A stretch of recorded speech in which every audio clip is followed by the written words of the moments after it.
Welcome back, everyone. Well, today we're going to be diving back into the VTH archives to take a look back at the 6-part series that I did reacting to Extra History and their look at the flu pandemic of 1918, one of the most important events of the 20th century, and it was directly tied to the events of the First World War. So we're going to be laying out 6 parts of this for you. If you haven't already seen it, or you just want to have it all in one place and you want to go back and revisit it, here it is. I hope you enjoy. Welcome back, everyone, as we continue to look at the decade in which the Great War, World War I, took place, but we're going to switch gears a little bit today. Yesterday's video where we talked about 2 days ago, about 1918, several of you mentioned how they didn't really mention anything about the flu pandemic, which actually played a significant role in the final year or so of the Great War, when large numbers, significant portions of the armies on the Western Front were debilitated by the Spanish flu, as it became called, which was an interesting name, by the way, because the first real outbreak that we have documentation of took place in Kansas in the United States. So what we're going to do is we're actually going to go ahead and take a look at what I think is a 5-part series over on one of our favorite channels, Extra History. Extra Credits is the name of the channel, but Extra History is what they call their history stuff. So we're going to begin looking at that today with episode 1. As always, I'll put the link in the description to the original content if you want to check them out without my commentary.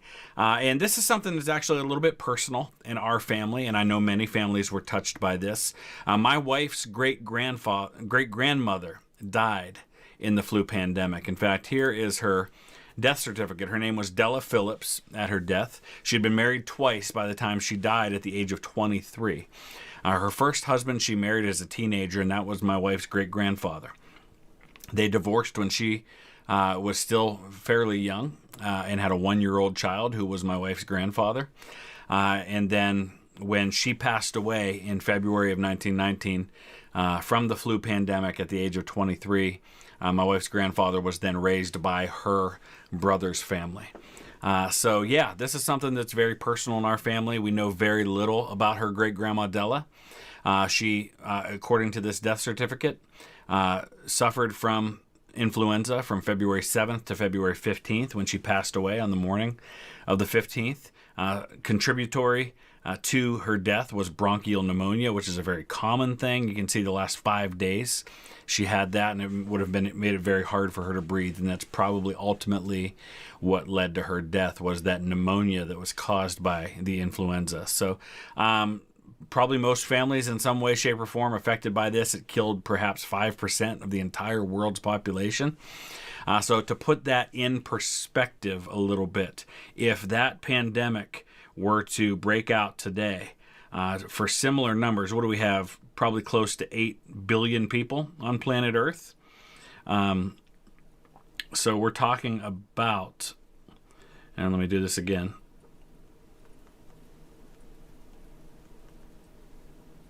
$400 million people.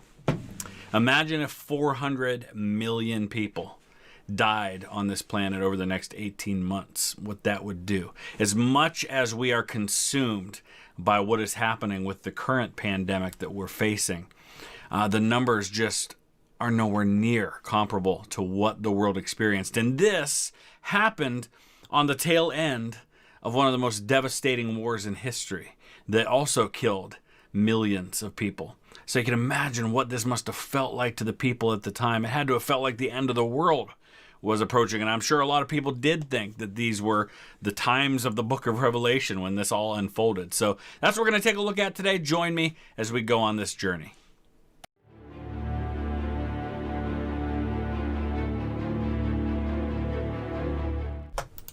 September 1918, Camp Devens, Massachusetts. The man on the autopsy table has turned blue.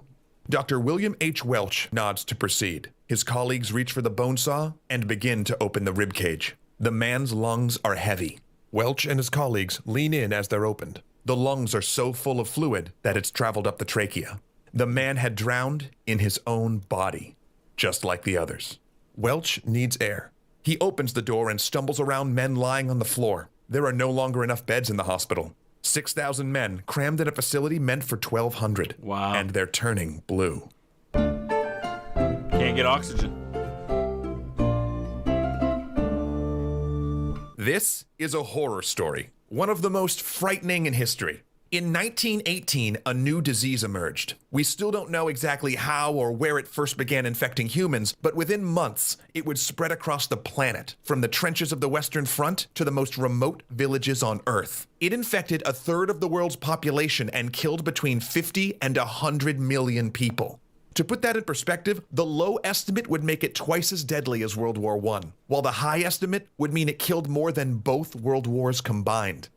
And why are there such varying estimates? Well, obviously, first of all, records are not well kept, especially in less civilized areas. I mean, areas where they don't really even have, the ability to record such things. You got to remember that even here in the United States, the idea of things like death certificates are very, very new. Here in Ohio, it wasn't mandatory to have a death certificate when a person died until 1908. So just a few years before these events unfold.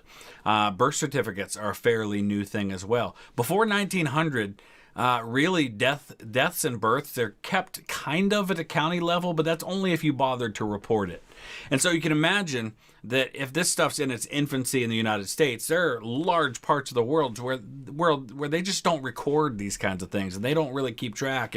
And some people, they might suspect died from the flu, but we really don't know for sure. So that's why the varying estimates. I would tend to lean on the higher end, just because the low end is going to be the stuff we know for sure.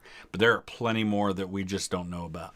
Between 3 and 6% of the global population died within 18 months. It was the first modern plague, turning our interconnected world against us by spreading through shipping lanes, rail lines, and the arteries of industrialized war. So what do they mean by that? Well, think about even 100 years before this. To cross the Atlantic Ocean took weeks. By the time of the flu pandemic, it's down to a week or less to get across the ocean. It's much more convenient. Air travel is starting to become a thing on short scales. You can't take a plane and fly across the ocean yet, but you can, but not like a passenger plane. But it's starting to spread, and what really kind of kicks it off is World War I. It was U.S. troops. The first place that we have a major outbreak of this is going to be on a military base in Kansas, and then those men are going to ship to the Western Front carrying the disease with them, but I'm sure they're going to talk about all that. Yet it was also the first pandemic of the scientific age, where doctors could, to some extent, understand what was happening and stand against the infection, though they... Oh, we got a Lord of the Rings thing. And yes, I'm aware that in the book, he says you cannot pass, but we all know it from the movie scene. You shall not pass. Lacked the tools to stop it. So in 1918, while researchers couldn't really see viruses, they knew such things must exist. They had no idea that, unlike the bacteria they could see in their microscopes, flu was not alive in any way humans understood it. Just a bunch of unstable genetic material that possessed a cell, forcing it to pump out billions of copies of itself. And with each cell infected, a minority of those new viruses mutated into something more infectious. Sound familiar? Same kind of thing with the variants that we have right now, with the current pandemic that's going on. Same thing kind of happened. I think H1N1 is the Spanish flu, as we call it, and it's really an unfair name because it didn't originate in Spain. More deadly. A microorganism that, through the randomness of natural selection, became progressively better at catching and killing as it passed through each host. In its wake, it altered a world war, drove languages extinct, and shattered the sense of invulnerability that modern medicine had begun to cultivate. And when the nightmare ended, the world did what any person does when they wake from a dream. It forgot. But forgetting is something we can't afford, because the virus that ravaged the world in 1918 is still out there, still mutating, and True. It will return. And we had an H1N1 outbreak a few years ago. Every so often, we get a really, really lethal version of that. Yet, despite its impacts, we still don't know where the pandemic originated, but there are theories. Canada, 1917. A train races across the plains. Military guards are instructed to keep civilians away from the locomotive. If they see what's inside, there may be a riot. These cars, designed for cattle, contain the men of the Chinese Labor Corps, pawns in a political gambit. Until recently, the young, fragile Republic of China had remained neutral in the First World War. With so many foreign countries holding territory within its borders, joining the conflict risks making their homeland a battleground. But neutrality was not tenable. Japan, one of the allies, had used the war as pretext to move troops into Chinese territory. And after the war, Japan actually gets some Chinese territory, which seems ridiculous to me because Japan and China were both on the same side in the war, but previews of World War II. And demand control of the Chinese government. To thread the political needle, China had declared war on Germany. Hopefully, the other allies will now protect China from Japanese aggression and give it a seat at the post-war negotiating table. It may even get its occupied territory back. But to maintain a shred of neutrality, these Chinese recruits are barred from combat. They would dig trenches, lug ammunition, and clear minefields. So here they are, shipped to Canada, crammed on train cars, and traveling overland to a troop ship in Halifax. So you can see, and you'll see from all of these theories, that World War I does become a catalyst for the spread of this disease. No World War I, maybe we don't get the flu pandemic that we end up with. But there's something else among them. A respiratory disease that had ravaged northern China the previous year. A winter sickness severe enough that some victims coughed blood and turned blue. First, one recruit begins to cough, then another. One by one, they fall ill with splitting headaches and chills. Crammed into the cattle cars, there's nowhere to run, nowhere to isolate the sick. They beg the guards to let them get off and seek medical attention. But due to the rampant anti-Chinese sentiment in Canada, the guards have their orders to keep the passengers a secret. By the time they reach Halifax, 3,000 have to be placed in quarantine. Doctors give the sick nothing but castor oil for sore throats and load the rest of the recruits onto the troop ships for France. What could go wrong? They're sick, it's spreading, it's killing people. Let's quarantine them and then send them to France, where there are millions of people living in cramped conditions around each other. Men aren't sick. Yet. But flu victims are contagious days before presenting symptoms, meaning the British Empire has just delivered pandemic flu to the trenches. If that is, it was flu. Because another emergence is about to occur in the unlikeliest of places. Kansas. March 4th, 1918. Camp Funston, Kansas. Like every military base... And this is traditionally pointed to as the first major outbreak that we know was the Spanish flu. The other ones are suspected, possibly could be, and it had to have come from somewhere, but this is the moment at which we know what we're dealing with. In America, Camp Funston is overcrowded. The second largest training center in the country, Funston's 56,000 men live in barracks and tents, each waiting to be rotated to duty in the US or France. Diseases always break out when recruits muster for war, so it's no surprise when a private, a cook no less, reports for sick call with influenza. So, American Civil War, for example, you have these massive outbreaks of things like dysentery, malaria, stuff like that just kills more men than bullets do. And I mentioned this before, World War I is the last major war where disease kills a significant percentage of the people who die in the war. For the U.S., it was half. Half of the deaths in World War I happened from disease. Only half are from battle deaths. That'll rapidly change by the time you get to World War II. By noon, 107 other soldiers have joined him. Within 3 weeks, it'll be over 1,100. Alarming, sure, but this is wartime. Camp outbreaks happen. Even as 20% of the patients develop pneumonia and 38 die, doctors see nothing abnormal. But they're missing a key piece of the puzzle. A month before, and 300 miles away, the lone doctor in Haskell County, Kansas, had watched flu kill dozens of his strongest, healthiest patients. Its rapid pace and high fatality rate alarmed him so much that he contacted the Public Health Service and published an alert in the National Health Journal, but no one listened. The paper's obituary page was unusually busy that February, but alongside the reports of death and illness were heartwarming articles. Soldiers from Haskell County were departing for boot camp or visiting home one last time before deployment, all headed to Camp Funston, and from there to France. 2 weeks after the first case at Funston, 10% of recruits were reporting sick at 2 camps in Georgia. By the end of the month, 24 of the 36 largest military bases in America had cases, along with 30 major cities. Look at how quickly that spread, and look at how many people have it. And you know that these camps are feeding people onto the Western Front. And we know what the inevitable result of that is going to be. No one noticed. Yet. Army Medical Department, Washington, D.C. Dr. William H. Welch was tracking an epidemic.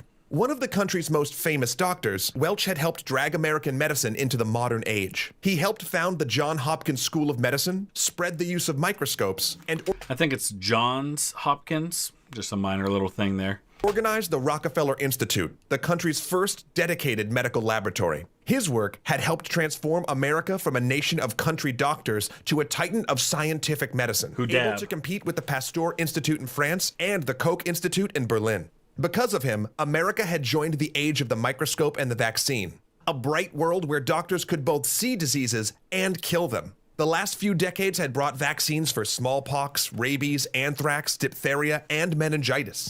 And diphtheria was a huge one because that killed a lot of people. That was one that affected my family. My grandmother, her parents had 7 kids. The very first 2 children to be born were born in 1915 and 1916. Tommy and my Uncle Ralph, who I knew. And Tommy and Ralph both got diphtheria. Tommy died at the age of 2. We have a huge portrait of him in my grandparents' house. But Ralph survived. And so, I know firsthand that diphtheria affected a lot of families. Researchers at the Rockefeller Institute were taking the first steps towards limb reattachment and organ transplantation. Some optimists even predicted a future without communicable disease. And America needed that scientific power now more than ever. Even before the war, Welch delivered a message to the Army Surgeon General. When mobilization happens, you'll have an epidemic. You'll need to recruit the best doctors and microbiologists. You'll need researchers, train cars outfitted as mobile research laboratories, a stockpile of vaccines and antitoxins, anything to be ready. We need people like this, right? People who recognize when other people are saying, meh, it's no big deal. People who recognize the seriousness of a situation. I don't just mean in pandemics, I mean in general. Who recognize the seriousness of a situation before a lot of other people do and start taking the steps that are necessary to deal with it. When the war started, the Surgeon General didn't bother recruiting Welch and his researchers. He just enfolded the Rockefeller Institute into the Army. And here it was, the epidemic that Welch had feared. He could see it moving on the map from camp to camp, and it had killed nearly 6,000 already. He'd sent researchers to chart its spread and battle the secondary cases of pneumonia that were the real killer in most epidemics. Which we saw my wife's great-grandmother's death certificate. What did it say? Bronchial pneumonia. That secondary contributory cause is really what killed her, but that happened because of the influenza.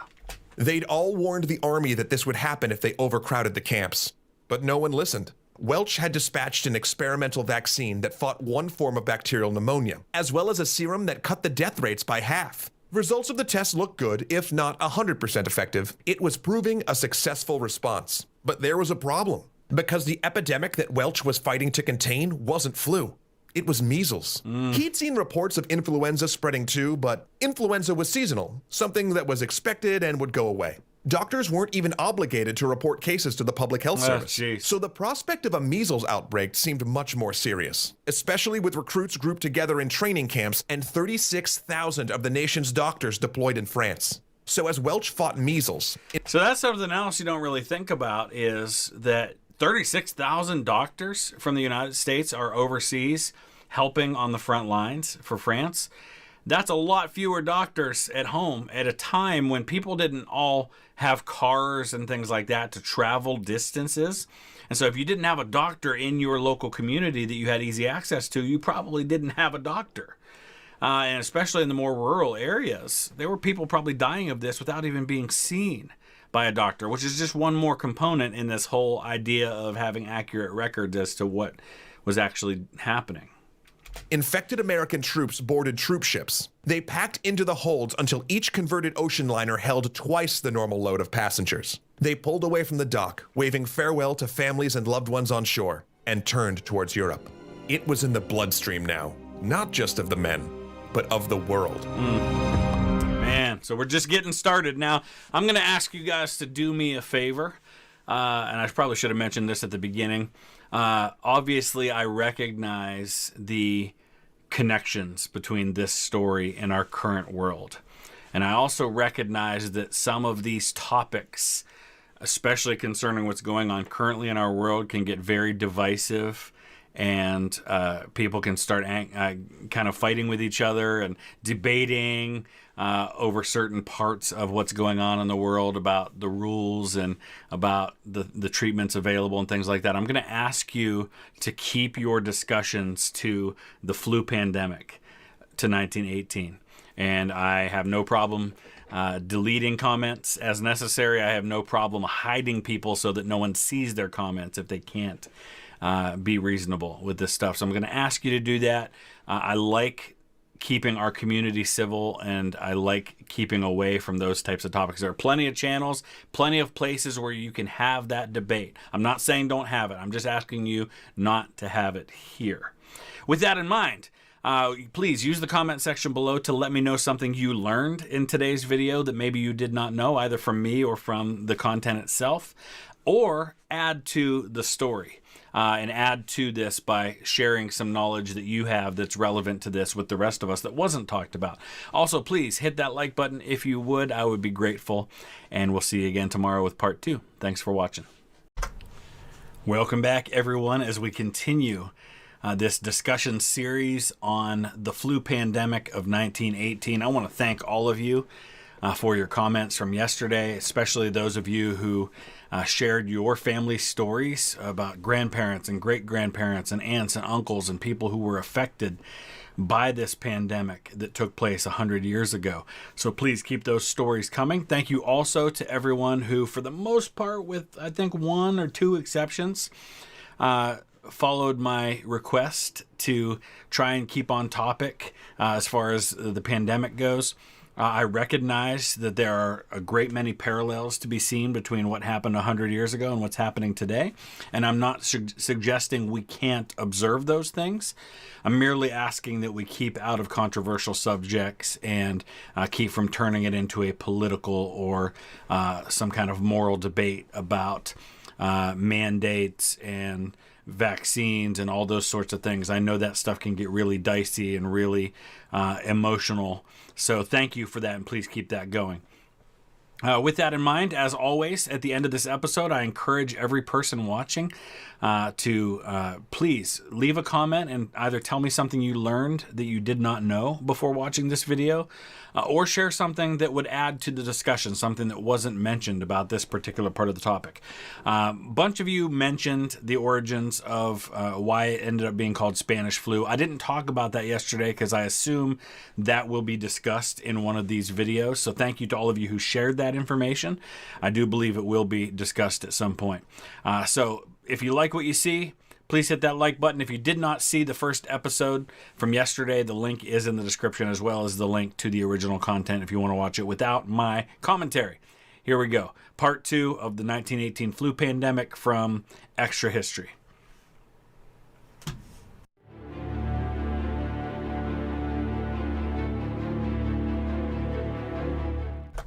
It stalked into camp when the day was damp and chilly and cold. It crept by the guards and murdered my pards, with a hand that was clammy and bony and bold. And its breath was icy and moldy and dank, and it killed so speedy and gloatingly greedy, that it took away men from each company rank. Private Joshua Lee, 34th Infantry Division, 1919.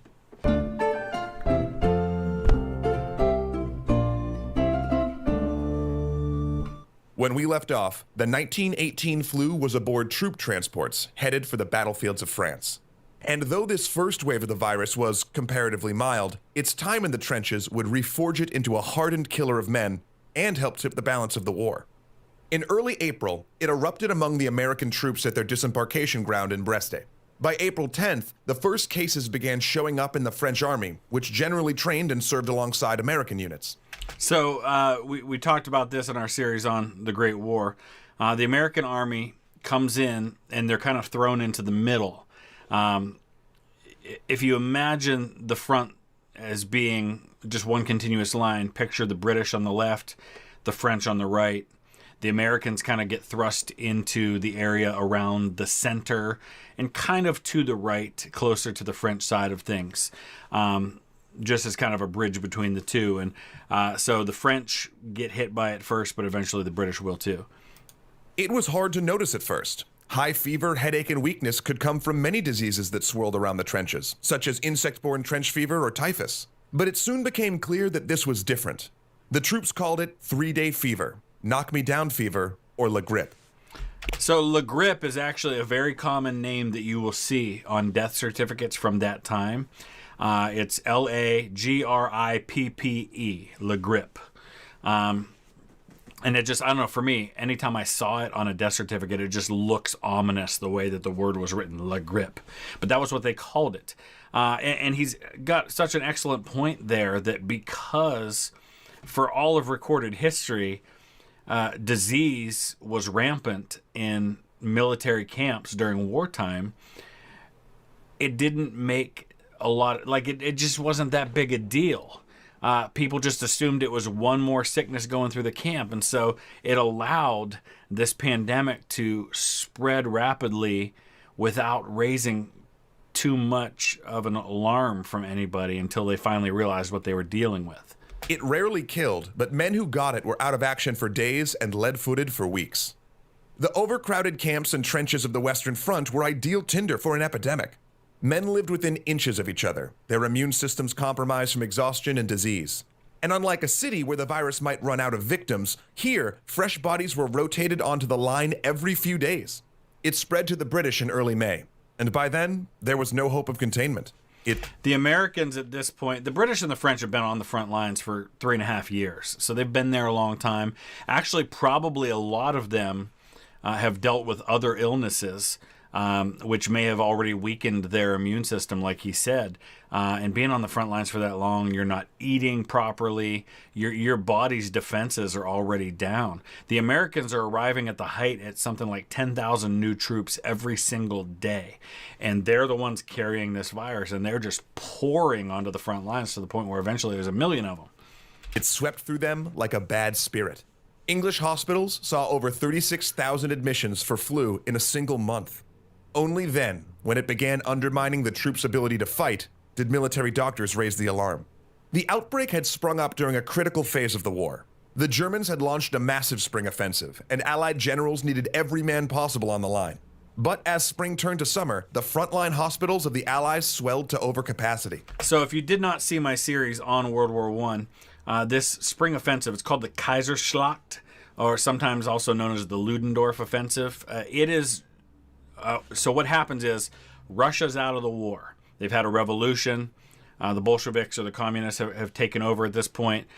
So Germany takes all the divisions they had on the Eastern Front. I think 50 of them is what gets sent to the West. And so there's 50 new divisions on the Western Front, which gives Germany an edge in manpower.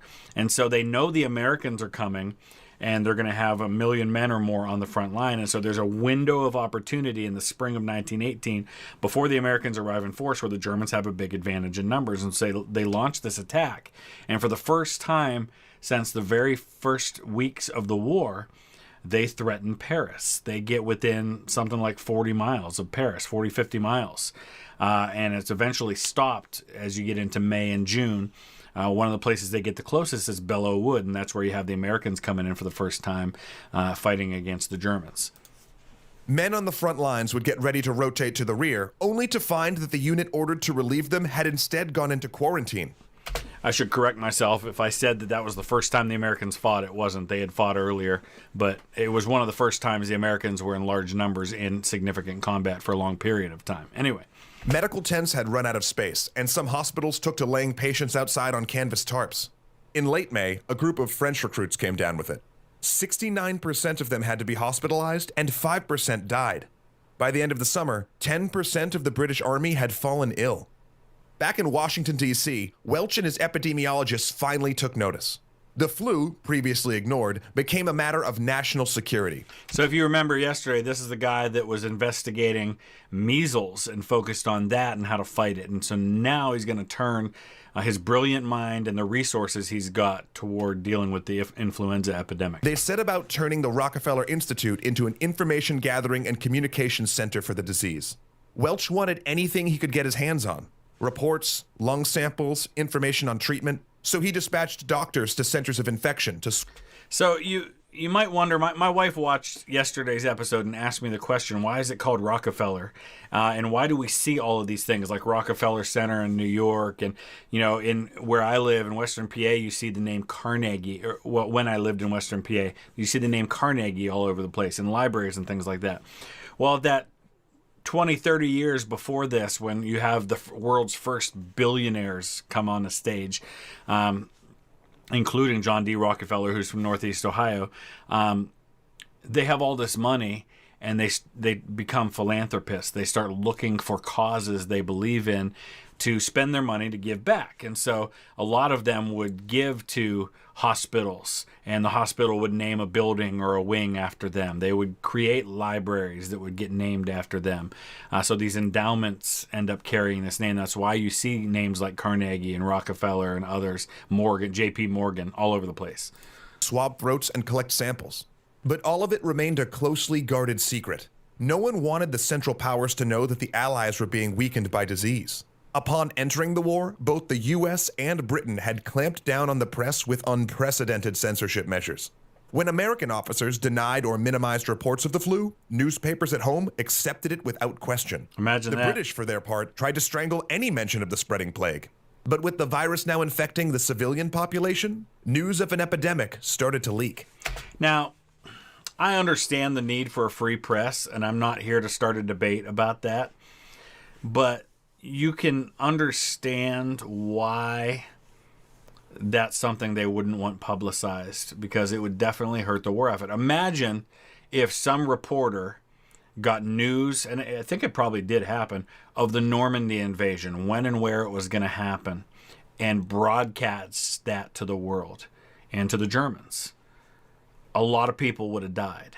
So you can imagine in this case, if word leaks to the Germans, who have this numerical advantage and are in a desperate attempt to try and win the war, launch this offensive, if they find out that significant parts of the Allied armies are dealing with this illness, that might affect how they behave in the war. In May, the virus arrived in Madrid, and since Spain was neutral, it wasn't subject to wartime censorship. There, the flu made front-page news, especially once it infected the king. And there's your name. It whipped through Spanish cities, passing from person to person so fast that local wits named it after a hit opera song, The Naples Soldier. It was as catchy as the song, the joke went, if more deadly. International newspapers picked up the story on the Madrid outbreak and, erroneously, assumed the disease had originated there. And from those articles, the killer gained another name, the Spanish flu. But it wasn't just the Allies covering up the flu's impact. On the other side of no man's land, the German commander, General Ludendorff, was also wrestling with the disease. Ludendorff had gained day-to-day command of the German military in 1916, along with a huge amount of political power. And by this point, Germany is basically a military dictatorship. The civilian authorities, even the Kaiser, have pretty much lost control. And that was true at the beginning for many of these nations. This war happened because military authorities wanted it to happen. They wanted to, I shouldn't say they wanted war. Some of them did. But they wanted mobilization to happen for fear that the other guy would mobilize first and get the jump on them. And so they pushed the world into this war because of it. And so they had a lot of authority, a lot of power. And Ludendorff and Hindenburg, especially on the Western Front, had a lot of this power. He'd used it to embark on a bold plan to save the Kaiser and Germany. And to be honest, it hadn't gone so well. First, he'd planned to crush the Allied supply lines with unrestricted submarine warfare. Instead, it had helped drag America into the conflict. Now, 84,000 Americans were arriving on the Western Front each month. But that would be a surmountable problem if he could knock Russia out of the war and free up the troops fighting on the Eastern Front. Luckily for him, a revolution had broken out against the Tsar. And with a little bit of help, I mean, the first revolution happens, the Tsar's overthrown, but then there's kind of a civil war, and it's red versus white, so to speak, is one way of looking at it. Think of the Reds as the ones who eventually win, the communists. And Germany helped with that some, because Vladimir Lenin was chilling in Switzerland at the time, and the Germans made sure that he got on a train and made his way through back to Russia to kind of wreak havoc. To fuel the chaos, he helped transport a famous Bolshevik revolutionary, one Vladimir Lenin, back to Russia. When that happens, this has become known as a VTHism, I guess. I see a lot of you use that. I swear I have not seen this video. I had no idea he was about to say that. The plan worked. Kinda.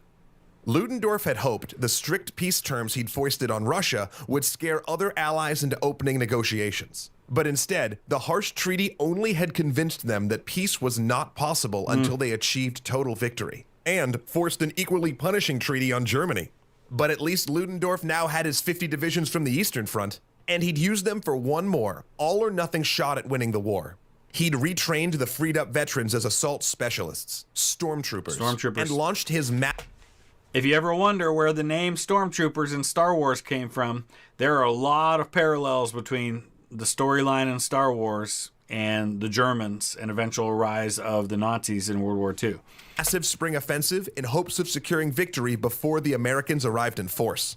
As the offensive began, Ludendorff's army had better trained troops, superior tactics, higher morale, and for a brief time, numerical superiority. And at the beginning, it all went so well. German troops had captured more territory than they had since 1914 and driven a wedge between the British and the French. But the Allies... And that was the plan. The plan was to, like I said, the British are on one end, the French are on the other. The plan was to drive right through the middle, defeat the British army, and force the French to sue for peace. Had held on to the strategic port roads and railroad junctions. All the ground that Ludendorff captured was worthless, shell-churned dirt. And they'd taken a lot of casualties, so the next phase of the operation was critical. But as he began to organize for a final push, his generals requested a delay. The German army, you see, had the flu. You can imagine, there were massive numbers of captured soldiers in these offensives. Typical, a couple of month offensive, you might end up capturing 100,000 or 200,000 enemy soldiers. So if you're capturing these Americans, these British, these French troops that have the flu, you're bringing it into your lines. They'd caught it in June, probably from a British prisoner of war, and by July it was sweeping the ranks. German troops, their systems already weak from food rationing, appeared especially susceptible to infection. 500,000 soldiers were sick. In some units, a quarter of the men were too ill to fight. Why food rationing? Well, to go back to what they were talking about earlier with the unrestricted submarine warfare, the reason the Germans are doing unrestricted submarine warfare, which just means they'll fire on anything that comes into England or France, trying to deliver supplies. The reason they do that is because they've been blockaded by the British Navy. And so they're not getting supplies. That's why they're rationing food, which leads to weakened immune systems. It's why they choose to attack in an unrestricted way, because they're trying to do to the Allies what is being done to them. Ludendorff delayed the attack 5 days. After that, the commanders would just have to deal with the reduced unit strength. Meanwhile, the Allies, who had caught the flu earlier in the spring and summer, were recovering. Despite sickness, exhaustion, and casualty depletion, on July 15th, the German army marshaled for their one last attack. A rolling bombardment pounded the French and American lines as they advanced. Stormtroopers rushed behind with fast-moving infiltration tactics. Gas shells turned the battlefield into a chemical hell. But the French, British, and Americans held and counterattacked. And they would keep counterattacking for 100 days, pushing the Germans back step by step. And that's called the 100 Days Offensive. I know, it's not just a clever name. And at this point, when you get into the early fall of 1918, Germany has so depleted their last real resource their manpower in this offensive, this Kaiserschlacht, that by summer, they're an empty shell, and it really is just going to take one little push from the Allies to overrun them. So the idea that was spun in Germany by the Nazis and others in the aftermath of the war, that Germany was stabbed in the back by its own people, that they negotiated a peace when they could have continued to hold, it's rubbish. The Germans got pushed way back. All the gains they had made in the spring, they lost, and then some. And they were defeated militarily. Ludendorff had failed. Within weeks, he was shut in his office, suffering a nervous breakdown. And by October, he was fleeing across the Swedish border in sunglasses and a fake beard. Now, it would be wrong to say the flu defeated Ludendorff's spring offensive because there were other factors. It was an overambitious operation with a nebulous goal. He kept changing the objectives, units outran their supply lines, and he lost too many men. But German accounts do suggest the flu bled the army's manpower and resolve at a critical moment. And just as it had tipped the balance, it was gone. In August, British hospitalizations fell to the point that they had declared the epidemic over.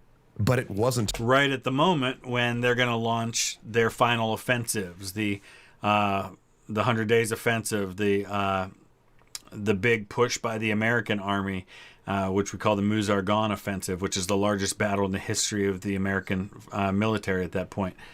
It's over. For as the balance of the war was shifting, so were the virus's genes.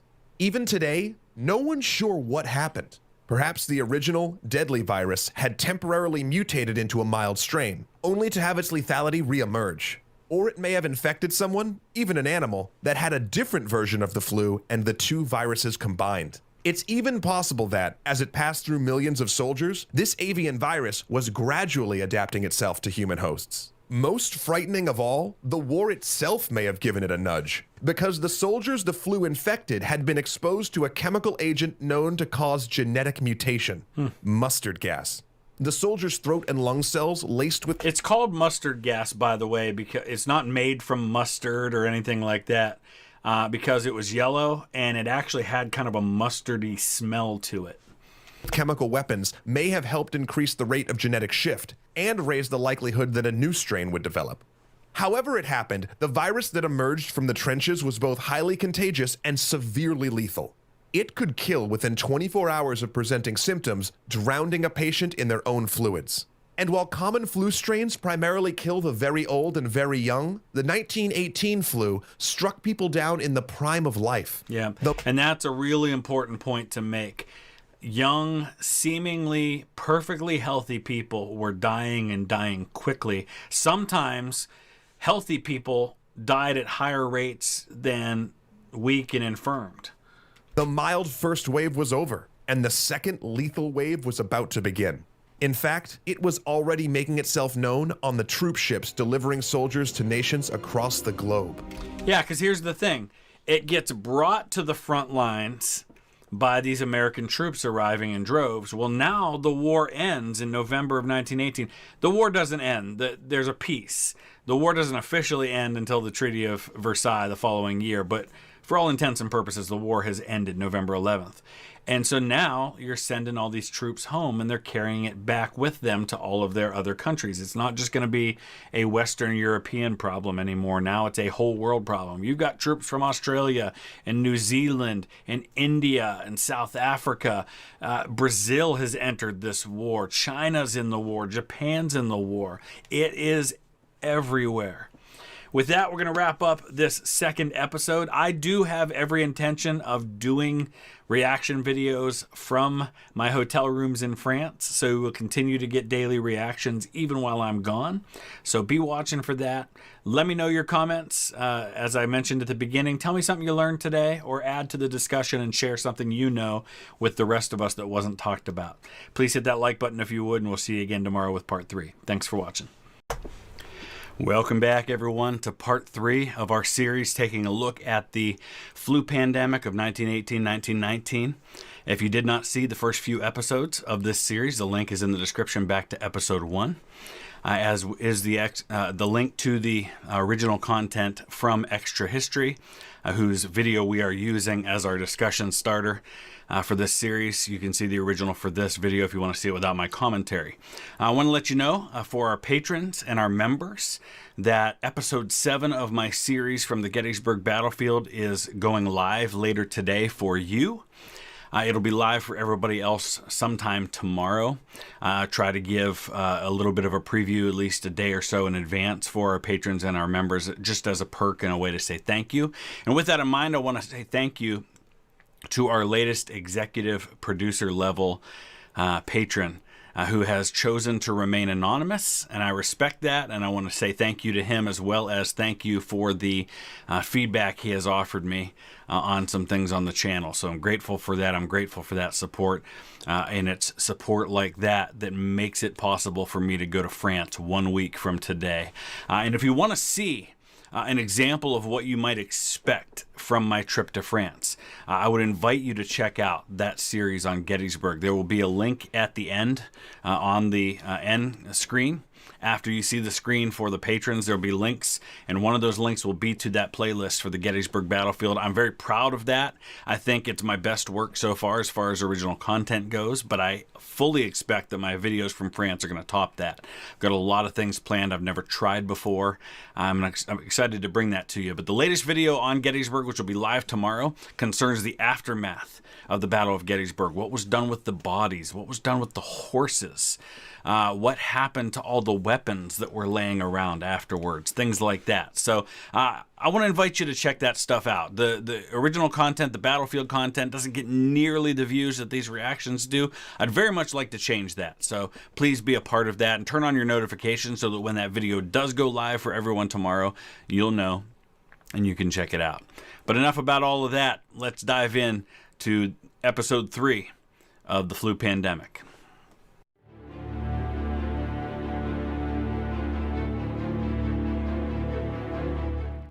One month later. Brakes squeal, steam vents. Dr. Welch and his team are pulling into a train station in Washington, D.C., returning from a grueling cross-country inspection of military hospitals. They hope to make their report and get some rest. Instead, a soldier meets them on the platform with new orders. Proceed immediately to Devens. Spanish influenza has struck the camp.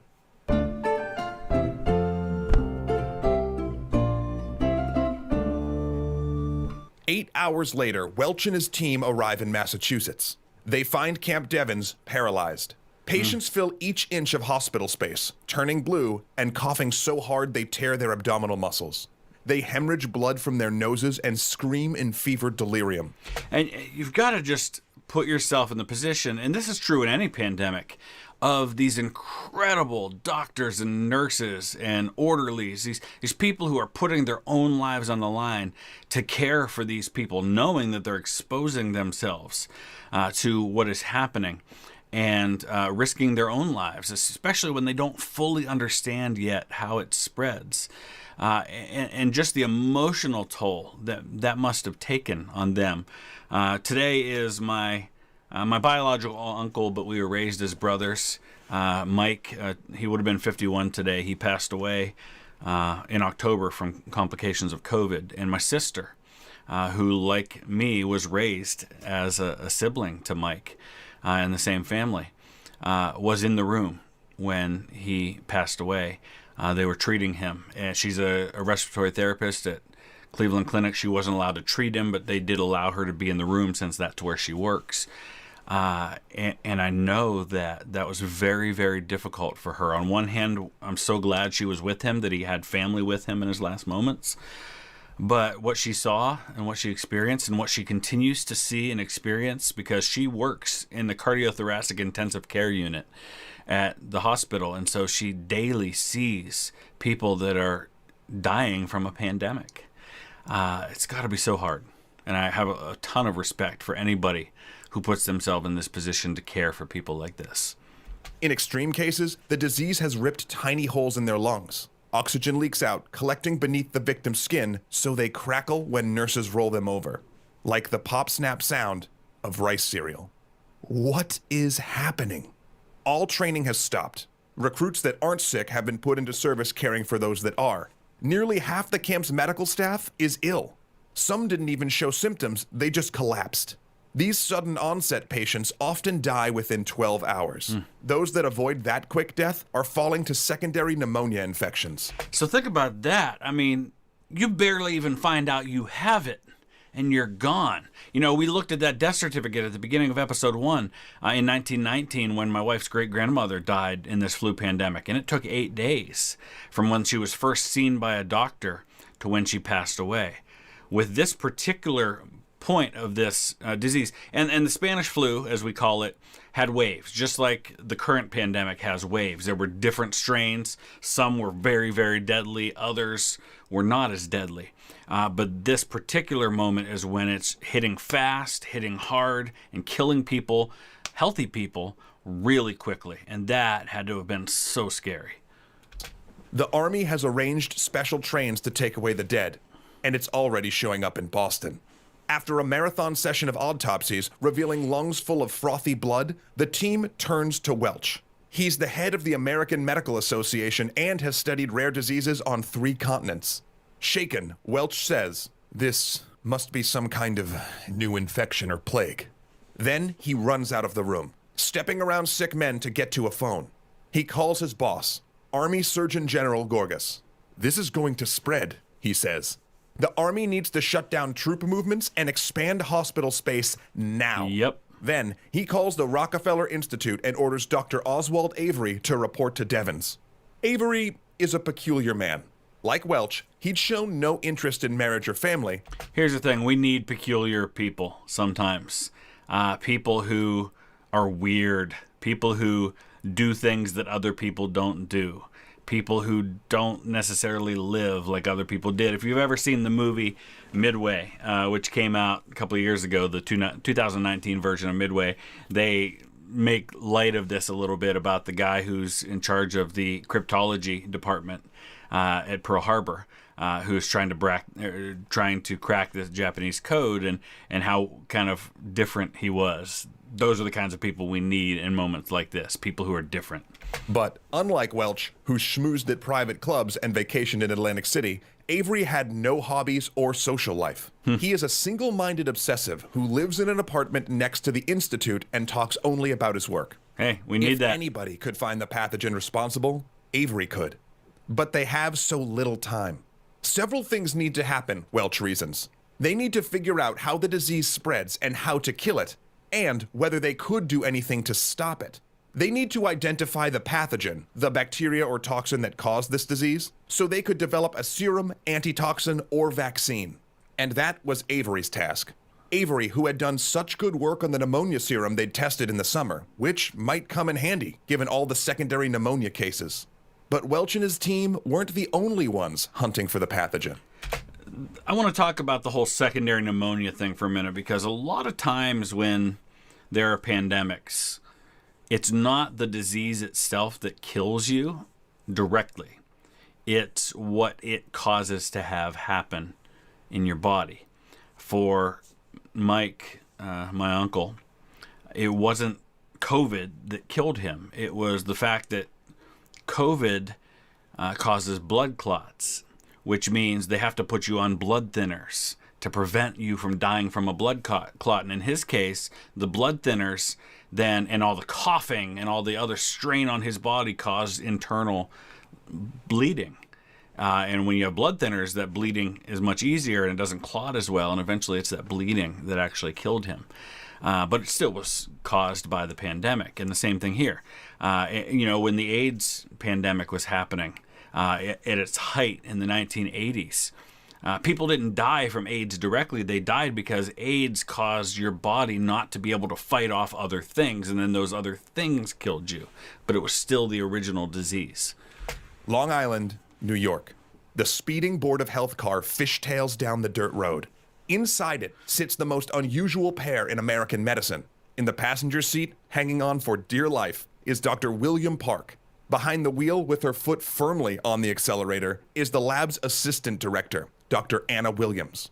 The two seem almost polar opposites. Where Park is religious, Williams doubts. He's a gentleman born to high society, where she prefers driving fast cars and riding shotgun on stunt planes. But in 25 years of collaboration, they've won fame for their work on polio, rabies, and diphtheria, which is why they're speeding towards an army base. If American doctors hope to produce a vaccine or serum to fight this new disease, they need Park and Williams. No one, not even their rivals at Rockefeller, can produce vaccine in the quantities Park can. If they isolate the pathogen, he can inject it into a horse, then draw the blood and extract the equine antibodies. And Park has a lot of horses. It's how they made enough diphtheria antitoxin to supply every doctor in New York free of charge. So I love the fact that they're pulling out all the resources. They are going to the smartest people, the people who have the background in this. And they're saying, we've got to get on this. And they're getting on top of it. Now that they understand what they're dealing with, now that they know what they're fighting, they're going to find a way to fight it. They park the car, tie on their masks, and get to work. Within hours, they're heading back to the city. The back seat stuffed full of throat swabs, blood samples, and lung tissue. Both teams are looking for the same thing, Bacillus influenzae. 16 years earlier, the German physician Richard Pfeiffer had identified it as the cause of influenza, a discovery so momentous that the microbe was nicknamed Pfeiffer's bacillus. Isn't it amazing? It's only been 16 years at this point since they discovered what caused influenza. I mean, that's even to now. I mean, what is that, 140 years ago? It's really not that long. But Pfeiffer's is difficult to identify and isolate. 20 years. A tiny error in preparation can ruin the sample, so finding it takes time. Meanwhile, Army epidemiologists are tracking the spread of the disease. They could actually chart it on a map, jumping from base to base along shipping routes and rail lines. Boston, Philadelphia, New York, New Orleans, Puget Sound, the Great Lakes. Sometimes men became so sick in transit that they had to be carried off the ships and trains when they reached their destinations. Their initial investigation suggests it's severe influenza. That means it's airborne and can survive for hours on hard surfaces. The large number of secondary infections indicate that it suppresses the immune system. Surgeon General Gorgas tries to raise the alarm. He insists his superiors freeze all transfers and stop the troop ships. Now that makes total sense. But you're in a war. Are you going to stop everything? You know there's going to be pushback against that idea. At the very least, they could hold the men in quarantine for a week before they board. The military refuses. Germany is on their last legs, they argue. All right, let's talk about the flag for a minute here. So this is the flag of Germany between 1867 and 1918. That's the flag they would have had at the time of the First World War. Black on top, red on the bottom. This is the flag of Yemen today. Red on top, black on bottom. So the flag they keep showing as Germany is actually the flag of Yemen, as many of you pointed out yesterday. And this is not the first time that we've seen the flag get messed up in videos. If you ever see the oversimplified videos about Adolf Hitler, I believe they showed the Belgian flag at one point as the German flag. So, you know, I don't want to be too critical because they do an amazing job with their videos, but it seems like that would have been quick research and easy to do. I'm sure they talked about it in their Lies episode. The Austrians and the Ottomans are rumored to be drafting peace offers. This is not the time to let up the pressure. Nothing must distract them or the public from the war effort. They send out the next draft registration, forcing thousands of men across the country to crowd into civic buildings to fill out paperwork. Gorgas protests. What is the point of this? The camps have stopped all training to deal with the outbreak. So I want to take a minute and show you some of those draft registration cards, because those are actually a really common tool that is used in genealogy research to trace your family tree. They've got a lot of very helpful information, so I'll show you an example of one. So this is the World War I draft registration card of my great-great-grandfather. His name was Edward Whitaker. Now, we had always heard a rumor in the family so this is my grandmother's grandfather, that he had been nicknamed One-Eye Whitaker. Well, this draft registration card is how I confirmed why he had that nickname. So it tells me a lot of information here. This is, it says that he was living at 631 Olive Street in Niles in Trumbull County, Ohio. He's 45 years old. Yes, 45-year-old men had to register for the draft. He was born June 2nd, 1873. He's white. He is native-born citizen, though his father was born in England. He was born in the U.S. He is a catcher at the Thomas Works of the Briar Hill Steel Company in Niles. And he lists his nearest relative as my great-grandfather, Thomas Whitaker, because this is actually just after his wife had died. His wife died earlier in 1918. She was only in her 40s, and she died of a cerebral hemorrhage. So now his eldest son, Thomas, is his listed next of kin, also living at 631 Olive Street. So Edward's actually living with his son, is what you can deduce from that. He signed it right here, so now I've got his signature. It says Ed Whitaker right there. And then on the back, it tells me that he is of medium height, medium build. He has gray eyes, dark hair, and then it says, has person lost arm, leg, hand, eye, or is he obviously physically disqualified? And it says lost left eye. It's signed by the person who registered him. The date of the registration, which is 12 September 1918. It's stamped for the local draft board. Obviously, they didn't get to the place where they had to draft 45-year-old men, but that tells you a little bit. And these are available for basically anybody who was born between like 1870, 1871, and 1900, something like that. Pretty cool stuff. These new draftees wouldn't become fighting men. They'd just report for duty and get flu. Finally, a win. The Army agrees and cancels the next draft. But it's too late. As Gorgas battles the generals, unit commanders are already ignoring medical advice. At Camp Grant, a doctor sits in the commandant's office telling his commander that the overcrowding situation is dangerous. He's ignoring regulations. Too many men in the barracks and on transfer trains.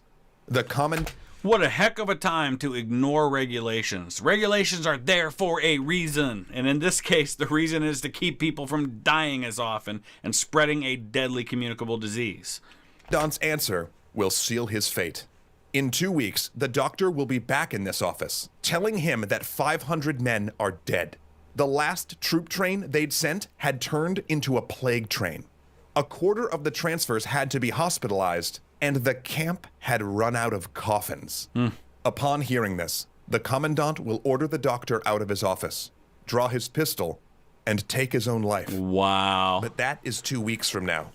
At this moment, he says the overcrowding is necessary. So you can see this guy, this weighed on him a lot, and can't imagine. This is war, Doctor. But as bad as things are in the military, they're worse on the civilian front. The head of the Public Health Service is in denial. He issues a useless notice on how to avoid influenza and collects some statistics, but does nothing more. The military worries that raising public awareness of the flu will damage morale, and he's not a man to stand up to the military. And he's not alone. In Boston, New York, and Philadelphia, people are starting to collapse on the street or fall from horseback. Hacking, shivering patients fill hospitals.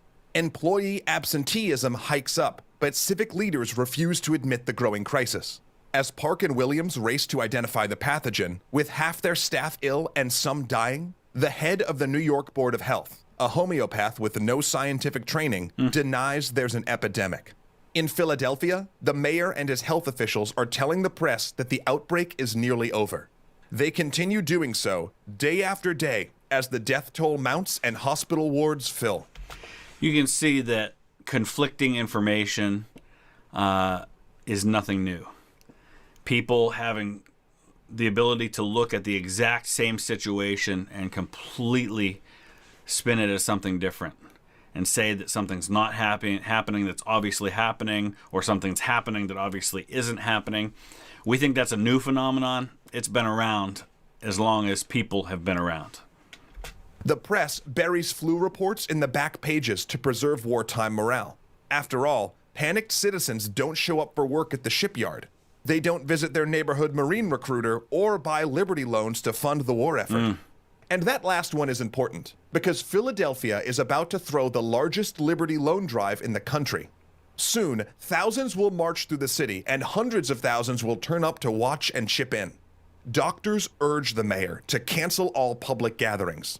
He refuses. September 27th. There's been progress. Welch and his team at Camp Devens telephone their report to Gorgas. They've found Pfeiffer's bacillus in a majority of the flu cases. Park and Williams confirm the findings in their samples. Now, if they can isolate and grow a sample of Pfeiffer's, they can begin work on a vaccine. But Avery isn't so sure. He'd found Pfeiffer's, but not consistently. In fact, he wonders if something else is responsible. A virus too small to see. If so, they could only hope that when they produced the vaccine, the horse would make antibodies for this virus as well. It was the best they could do. After making his report, Welch boards a train to D.C. It had been a period of exhausting, dangerous work. He feels bone tired and has a headache. The symptoms start to show on the train ride. He switches his ticket and gets a room at his favorite hotel in Atlantic City. He'll remain there, delirious in self-imposed quarantine for weeks.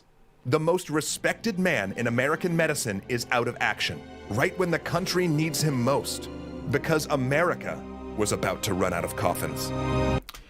And like I said, just tremendous respect for people like that who put themselves in that situation intentionally to try and help other people they've never met.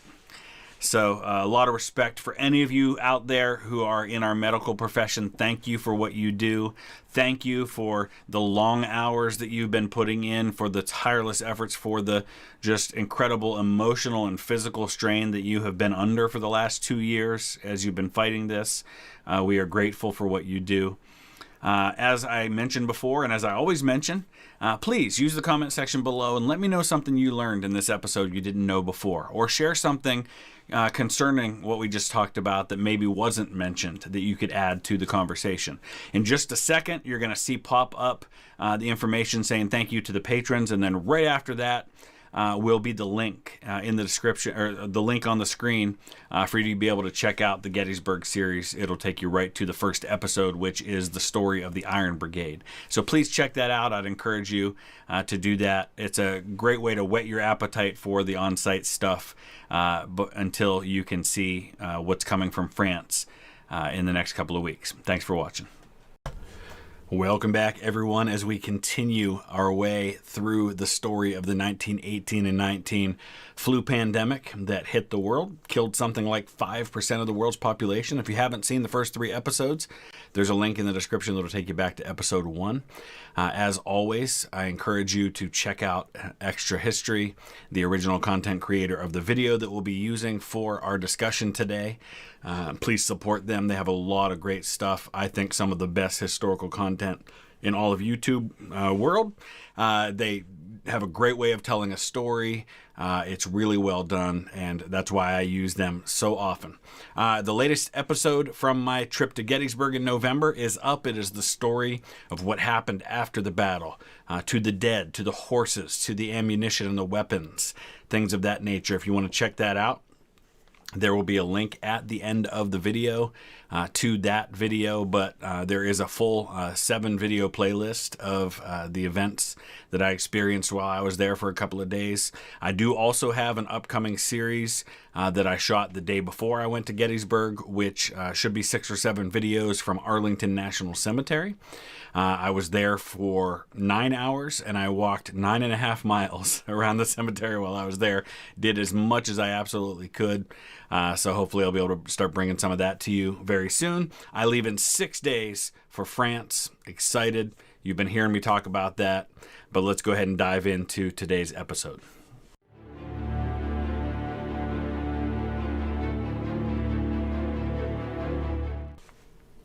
September 28th, Philadelphia. The Liberty Loan Parade is in full swing. Thousands march in the streets. Hundreds of thousands watch. Few know that health officials have pressured the mayor to cancel the event. Women wave flags. A child sits on his father's shoulders. The crowd falls silent for a simulated bombing run. Airplanes buzz overhead. Anti-aircraft guns fire blanks into the sky.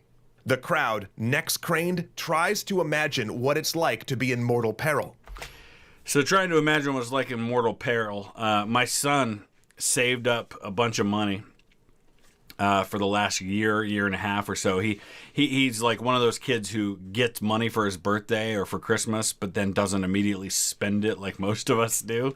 And he saved it and saved it and saved it, and he finally decided what he wanted to do with all this money he'd been saving from mowing lawns and birthdays and Christmases and things like that. And he bought an Oculus Quest 2. And so I borrowed it from him to do Dan Carlin's World War I experience. It's not very long, but boy, was it intense. You know, you're in this VR headset and you're experiencing what it's like in the trench, and you see guys die right in front of you, and it was dark and it was scary, and an artillery shell hit in front of me and it made me jump, and it was so intense. I don't think that we can understand what it was like for these guys. To be on the front lines. I'm going to do everything I can when I go to France to try and understand it, but I know I'll never get there. I can't possibly fathom what it was like to be under one of those artillery barrages. But this goes back to what we said in the first episode, is that World War I was the catalyst that allowed this disease to spread. And even when it's not directly involving troops, you see that. Here they're having a big parade for Liberty loans, which was a way of getting the public to support the war effort, to finance it. So same thing happened in World War II, all the bond drives and things like that, getting people to invest, to spend money so the government didn't have to go deeply into debt to fund the war, which was massively expensive. And so even now you have parades, you have large gatherings of people because of the war. And it's going to be another one of those super spreader events. Little do they know, they already are. Already are in danger. The flu was already burning in Philadelphia, but after the Liberty Loan Parade, it explodes. 3 days later, the hospitals start to fill. With the war sapping medical professionals, there aren't enough doctors or nurses, and the hospital staff starts to die. Though colleagues fall around them, doctors and nurses stay at their posts. Some in private practice make 60 house calls a day.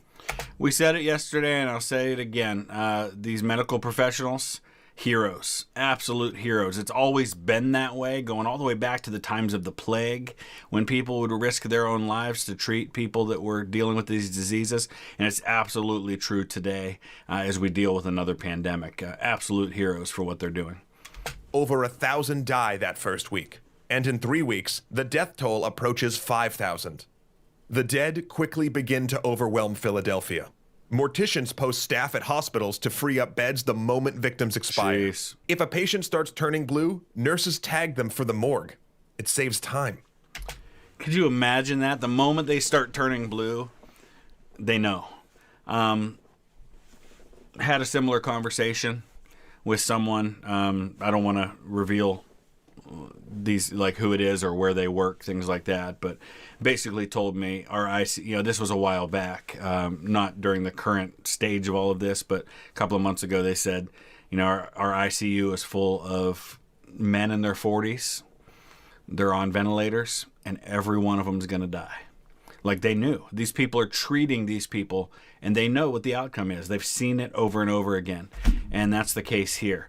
And it's such a desperate situation that they're triaging these people. The moment they start showing signs of what is going to kill them, they prepare to get them moved out so they can move in the next person that they hopefully can save. But the morgue is out of space and refuses to accept more bodies. Workers keep doors and windows open to dissipate the stench, and fluid runs out the door and into the gutter. Ugh. The Catholic Church gets involved, mobilizing clergy to help clear the backlog. When the priests enter the morgue, they find 400 bodies. They're everywhere. Lying on desks and stacked in corners, the building is at 12 times its maximum capacity. Things are no better at graveyards. Pre-burial vaults are full. The city has run out of coffins and wood to build coffins. People use So he mentions pre-burial vaults. You go to a lot of older cemeteries, and they have what's called a receiving vault, which is basically the place that they would put a body until it was ready for burial. Because sometimes, a lot of these bigger city cemeteries, people, it would take time to prepare a grave, and when you're digging that many graves, it takes a while for you to get one ready. And a lot of folks would have tombs built. So, for example, you go to the cemetery that is right next to where William McKinley was buried after he was assassinated. And there's a receiving vault there where he lay for several years, before they had built his tomb that they eventually put him in. Same thing happened with Abraham Lincoln. Same thing happened with a lot of people throughout the years. Barrows and potato sacks to bring loved ones to the cemetery, then leave them there. Once again, the church steps in, hiring a construction crew to dig trenches with steam shovels. They stack the coffins 2 deep while recording exactly where each person is buried. At night, citizens hear them reciting Latin prayers over the mass grave. But that took time to organize. And for weeks, thousands are not buried at all. With hospitals, morgues... And that's going to create a new health crisis, because now you've got the issue of bodies stacking up and decaying, and they're carrying the disease themselves. I don't know how long it lives in a body afterwards, but then there's other diseases that you have to be concerned about at this point. It's a major public health crisis all the way around. And cemeteries refusing to accept corpses, people have to live with the dead in their homes. And many families are so ill that they can't move a corpse at all and simply sleep, eat, and live next to the deceased. Weeks in, Philadelphia... There was a story I read a month or so ago. I mean, obviously we're not dealing to anything to this degree, at least here in the United States, but I believe it was in Pennsylvania where they found 3 siblings, I think in their 60s, all dead in different parts of the property. One was in the living room or the kitchen. One was out like in a trailer in the yard that they were living in, and one was in a bedroom or something, and they had all died at about the same time from the same thing in the pandemic that we're currently experiencing. Leaders finally rent a warehouse as an overflow morgue. Organized teams of policemen and priests circle the city, collecting the dead in horse-drawn carts. Philadelphia would be the worst hit city in America, with 500,000 cases. By the end of October... I want to take a look at something real quick. It had me thinking when it first mentioned Philadelphia. Obviously, the largest cities today in America are not the largest cities in 1918, so I want to take a look at that. So at the time of the 1910 census, we have, for those not familiar, we have a census every 10 years in the United States, and it's always on the year ending in 0, 1910, 1920, 1930, etc. I know in the UK they do it on the year ending in 1, so 1911, 1921, 1931. So at the time, the last census before the flu pandemic, New York is the largest with 4.7 million. Chicago comes next with 2.1 million. And then Philadelphia was the 3rd largest city in America with 1.5 million. So maybe 40% of the population got the flu in that outbreak. And then you have a huge drop. You go to St. Louis, Boston, Cleveland at 500,000. And then it kind of goes down from there. But you can see Philadelphia right there. That's a huge... I mean, the number of people who got the flu in Philadelphia would have been the 6th largest city in America at 600,000 people. Just unimaginable. October, the city government almost ceased to function, and private citizens stepped in to run the response. People volunteered cars as ambulances and worked as dispatchers at medical phone banks. Everyone's stepping up. 911. But just up the coast, it was a different story. While the head of New York's Board of Health had been slow to respond, the city had experience fighting epidemics like polio and tuberculosis. The Public Health Service had That looked like they were fighting a pickle. I don't know. Experience fighting epidemics like polio and tuberculosis. The Public Health Service had a major presence and experience screening and quarantining people at the Port of New York. In fact, the port had started quarantining ships the moment reports of the flu arose on the Western Front. So New York has always been the major port of arrival for immigrants. It wasn't the only port. People came to Baltimore, Philadelphia, Boston, other places, but New York was always the major one. And Ellis Island, which is what everybody in America thinks of, my family came over to Ellis Island. Well, Ellis Island only opened, I think, in the 1890s, which if you go there today, it's right next to where the Statue of Liberty is. You can technically get to Ellis Island by land from the New Jersey side because it's right there next to. I think they have land connections for people who work there. But so Ellis Island in 1890s. Before that, it was a place called Castle Clinton. which is actually over in Manhattan, New York, and it's actually the place today that you go downtown to get your tickets to go see the Statue of Liberty. But they did. They would quarantine people if you showed any signs of any kind of diseases. They would quarantine you until you were healthy enough to be allowed into the country. Otherwise, you stayed there at Ellis Island. They did have experience with this. But the war made full quarantine impossible. The city instituted laws criminalizing spitters and people who failed to cover their mouths when they coughed or sneezed. Really? They posted notices urging the sick to stay home under voluntary quarantine, report illnesses to a doctor, and they called for people to wear gauze masks. The Board of Health surveyed neighborhoods to track the spread. They set up medical centers that dispatched doctors and nurses on house calls. And most importantly, they convinced businesses to stagger working hours and shopping times, reducing crowds on public transit.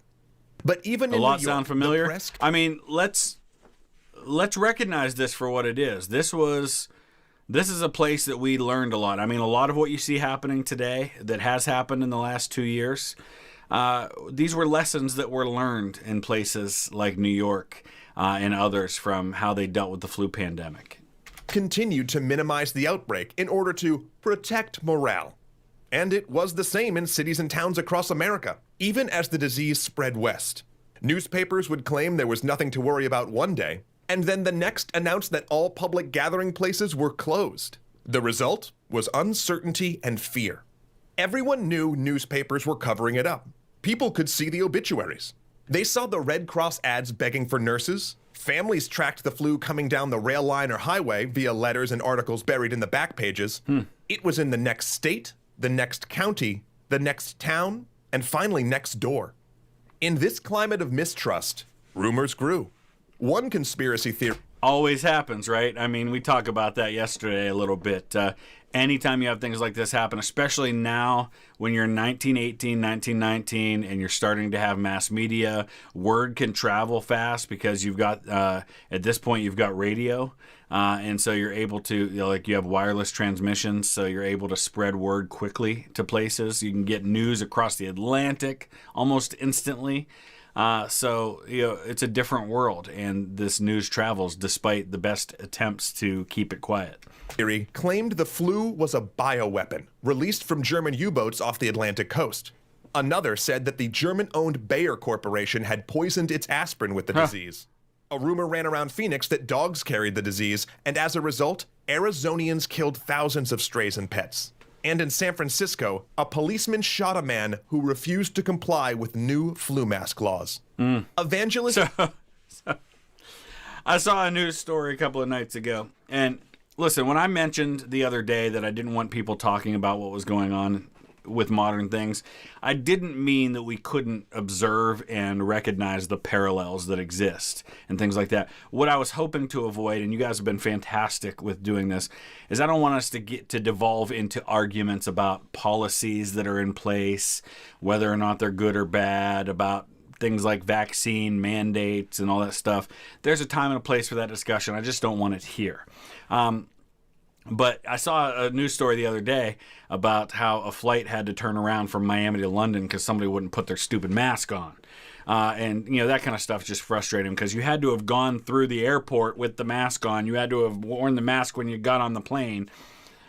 I don't get it. But this shows you how extreme that can get. Somebody got shot because they wouldn't wear their mask. Wow. Billy Sunday claimed the disease was a punishment visited upon a sinful nation and held a mass prayer meeting to end the epidemic. Several in the crowd collapsed of flu while praying for deliverance. Whole towns isolated themselves, hiring armed guards. The flu got in anyway, arriving with mailmen and milk trucks. Shops began asking customers to shout their orders, then leave the money on the doorstep. The owner would take the money and leave the goods. I can't help but think of Seinfeld, the soup Nazi, or no soup for you. You have to walk up, shout your order, and then move on down. And in this case, they're shouting the order from outside, leave the money there. And, it's kind of similar to today. You still have, contactless ordering, right? So, I can order from Walmart my grocery order, and they'll leave it on the steps, and I never even, see the person who delivers my groceries, that kind of thing. Children distilled this paranoia into a jump rope rhyme. one that captured the sense of an unwanted visitor invading the home. I had a little bird and her name was Enza. I opened up the window and influenza. The country needs... That was super disturbing. And it reminds me of the fact that, the other kids' rhyme, Ring Around the Rosie, which has its roots in the Black Death, the plague. Ring around the rosy, pocket full of posies, ashes, ashes, we all fall down. That's what that's based on, is a pandemic. Something to stop this nightmare. At the Rockefeller Institute, they isolate Pfeiffer's bacillus in mid-October, and the Army Medical School begins the process of injecting it into horses, drawing their blood, and isolating the antibodies for a vaccine. By October 25th, the vaccine is ready. Express trains rush deliveries to the West Coast to protect troops and shipbuilders there. They've made enough to vaccinate the entire U.S. Army and its civilian employees. A lot of parallels again, right? Rushing to get a vaccine together and hurrying to try and put a stop to this. But only enough for the Army. For the duration of the war, the Rockefeller Institute was a military organization, and therefore their work focused on the military. No matter how much mayors and governors begged for vaccine, they wouldn't receive a single vial. It took a parallel civilian effort to provide relief to the public. At the New York Hygienic Lab, Williams labors over lung samples from hospitals and orphanages, trying to find whether Pfeiffer's exists in a majority of victims. And she finds it. Everywhere. She isolates a sample and proves antibodies can bind to it, further confirming it was the culprit. So, hey, once again, it's the women coming through, man, a brilliant woman doing the job. I've been doing some research this week for my trip to France, and one of the videos I'm going to be highlighting the work of women who served as nurses over there. And, this is a time when women didn't even have the right to vote, but they're serving heroically and in many cases dying on the front lines. For a country, and same thing with the black troops. I can't help but think of the Harlem Hellfighters, people who are fighting for their country while their country treats them as second-class citizens. It's just, good for them. That done, she cultures vast quantities of Pfeiffers, liter upon liter, then hands them off to Park, who rushes upstate to mass-produce vaccine at his farm. Deep down, researchers knew this was not good science. The process had been too fast. No one really knew whether Pfeiffer's caused the flu. And if, as some suspected, the culprit was a virus invisible to microscopes, these vaccines would do nothing. It was, one researcher said, like fighting a ghost. Still, it was worth trying. Yeah, people are desperate. They want something that they hope can slow this thing down. There were some people that thought the entire world population was going to get wiped out and that nobody would be left. This thing would keep mutating and keep killing until everybody was gone. And so they're desperate to try and find a solution. There was a possibility they'd accidentally snare the disease-causing agent in their sample, and the horses would make antibodies for it. That was how the first rabies vaccine happened, after all. In fact, one Rockefeller researcher counted on this, producing a vaccine that contained antibodies for every bacteria he could find, all mixed together, hoping that one would stop the disease. A vaccine cocktail. I don't know, that sounds kind of dangerous to me. Even as they rolled out the vaccine, Surgeon General Gorgas cautioned it was experimental, and no one knew if it would work. And it didn't. Labs across the country produced dozens of vaccines, and none of them prevented flu. Because flu was, as some feared, an invisible virus. Yep. Yet despite that failure, medical science was not helpless. They could do little for patients killed directly by the flu, the ones that turned blue, but they could fight the opportunistic pneumonias that followed it. The anti-pneumonia vaccine in serum Avery had worked on during the earlier measles epidemic was effective. See, and that's, again, thinking outside the box. All right, we can't stop the virus, but the virus isn't necessarily what's killing people. It's what the virus causes to have happen. We saw that in the first episode with my wife's great-grandmother. It wasn't the influenza that killed her. It was the influenza weakening her body, allowing pneumonia to kill her. So treat the pneumonia. Treat the things that influenza leads to. And likely saved some people. Thousands of troops took it. On the surgical side, doctors developed a new procedure to enter the lungs and drain the sacs of pus that drowned patients. Others used oxygen, x-rays, and cardiac stimulants to support ailing victims. But nurses provided the most valuable care. As they usually do. There were too few doctors, Too many patients, not enough medicine, and what treatments they had often took too long to administer en masse. Nurses, on the other hand, could keep patients hydrated, warm, and breathing comfortably. They could ease coughs and lower temperatures. And that kind of long-term care probably affected a patient's survival more than anything a doctor could do in the few minutes they had at each bedside. Added to that, the Red Cross developed a system that predicted the flu's cycle of infection, when it would die down in one area and spring up in another, letting them deploy emergency teams of nurses before they were needed. But as everyone from city officials and the Red Cross responded to the crisis, there was one man who refused to do anything. President Wilson. Yeah. Him. Y'all know how much I love this guy. Here's one more reason why. He wasn't just a flaming racist who screened Klan movies in the White House and endorsed them and made federal policies that didn't allow blacks to be able to even have jobs in the federal government and all of those sorts of things. When briefed about the deadly influenza outbreak, the one question on his mind was whether he should order the troop ships to continue ferrying soldiers to France. He did, and the flu kept killing. Okay, anyway, with that note, we're going to wrap this one up for the day. I believe there are 2 more episodes. I think there's 6 altogether, so let me know your thoughts. As always, use the comment section below to let me know something you learned today, or share something with us that can add to the conversation. We're all here to learn together. If you like this and you want to see more things like this, please hit that like button. And right after you see the screen thanking our patrons, you're going to see links, including a link to the latest Gettysburg video. Please check that out. Let me know what you think. Thanks for watching. Welcome back, everyone. This is part 5 of our discussion of the flu pandemic of 1918-1919. If you haven't seen the first 4 episodes, there's a link in the description that will take you back to episode 1. And as we have been doing, we are using extra credits, extra history, I guess we would call it, series on the flu pandemic as our discussion started. The link is in the description to their original content. Check them out if you want to see this without my commentary. Didn't do anything yesterday, so I apologize to those of you who might have been expecting this part 5 to happen on Sunday. Originally was hoping to do that, but we kept losing power, and I had a pretty full day already.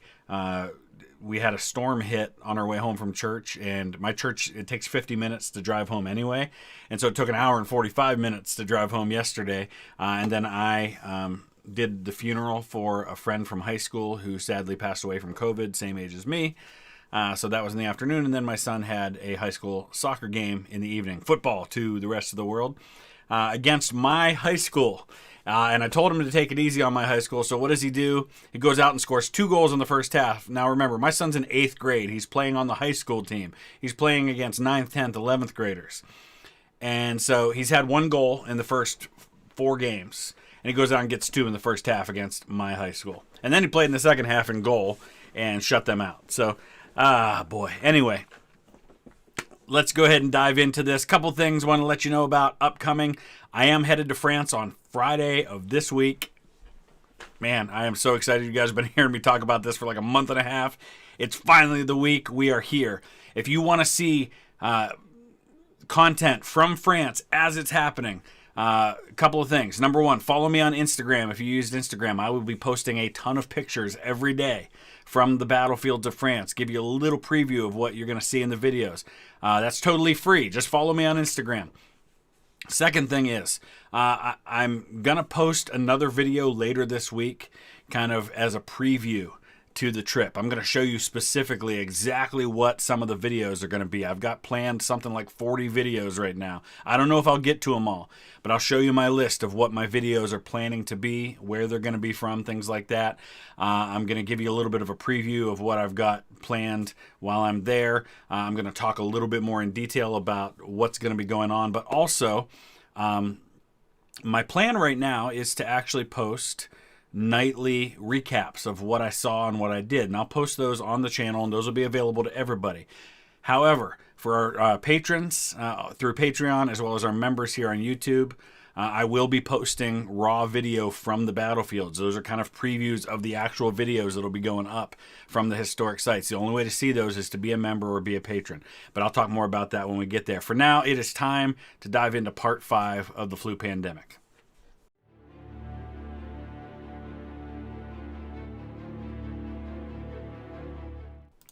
USS Leviathan.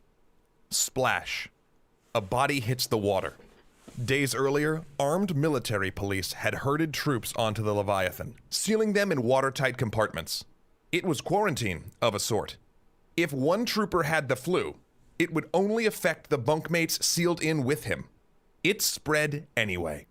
There is no more room in the sick bay, the mess hall, or any of the other makeshift hospitals. Because remember, again, going back to the beginning, people could have this for several days before they showed any symptoms. So you put these guys into these rooms, there's probably already guys in each room that has the flu. And so they're going to spread it anyway. So even if they didn't seem sick at the time, there's a good chance somebody's carrying it. Patients lie on deck in the sun and wind. And bodies only have one place to go. At the rail, a chaplain mutters a prayer. Splash. Another man disappears into the Atlantic. Splash. In 6 weeks, the war will be over. Splash.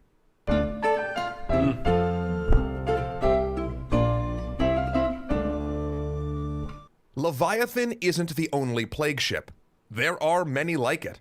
And again, we've been talking about the parallels here between that and the current pandemic. And remember, one of the earliest things that happened when the current pandemic got started was they had a cruise ship off the coast, I think it was California, that was out there for weeks because people had the virus on it, and this was early, and we didn't know what to do, and nobody knew what was going on, and so they just left them out there. So same kind of things happening here. New Zealand transports HMS Tahiti and Mantua deliver the silent visitor to Africa. Now it's interesting, Mantua, or Manoa, I think is a town in Italy. We have one in Ohio. It's up near Cleveland. We pronounce it Manaway. I know it doesn't look like that, but that's what we call it, is Manaway. Africa. Infected ships pass the flu to dock workers each time they stop to take on coal. From there, it rides the rail lines into the interior, then spreads to the countryside on bicycles, horseback, or by car.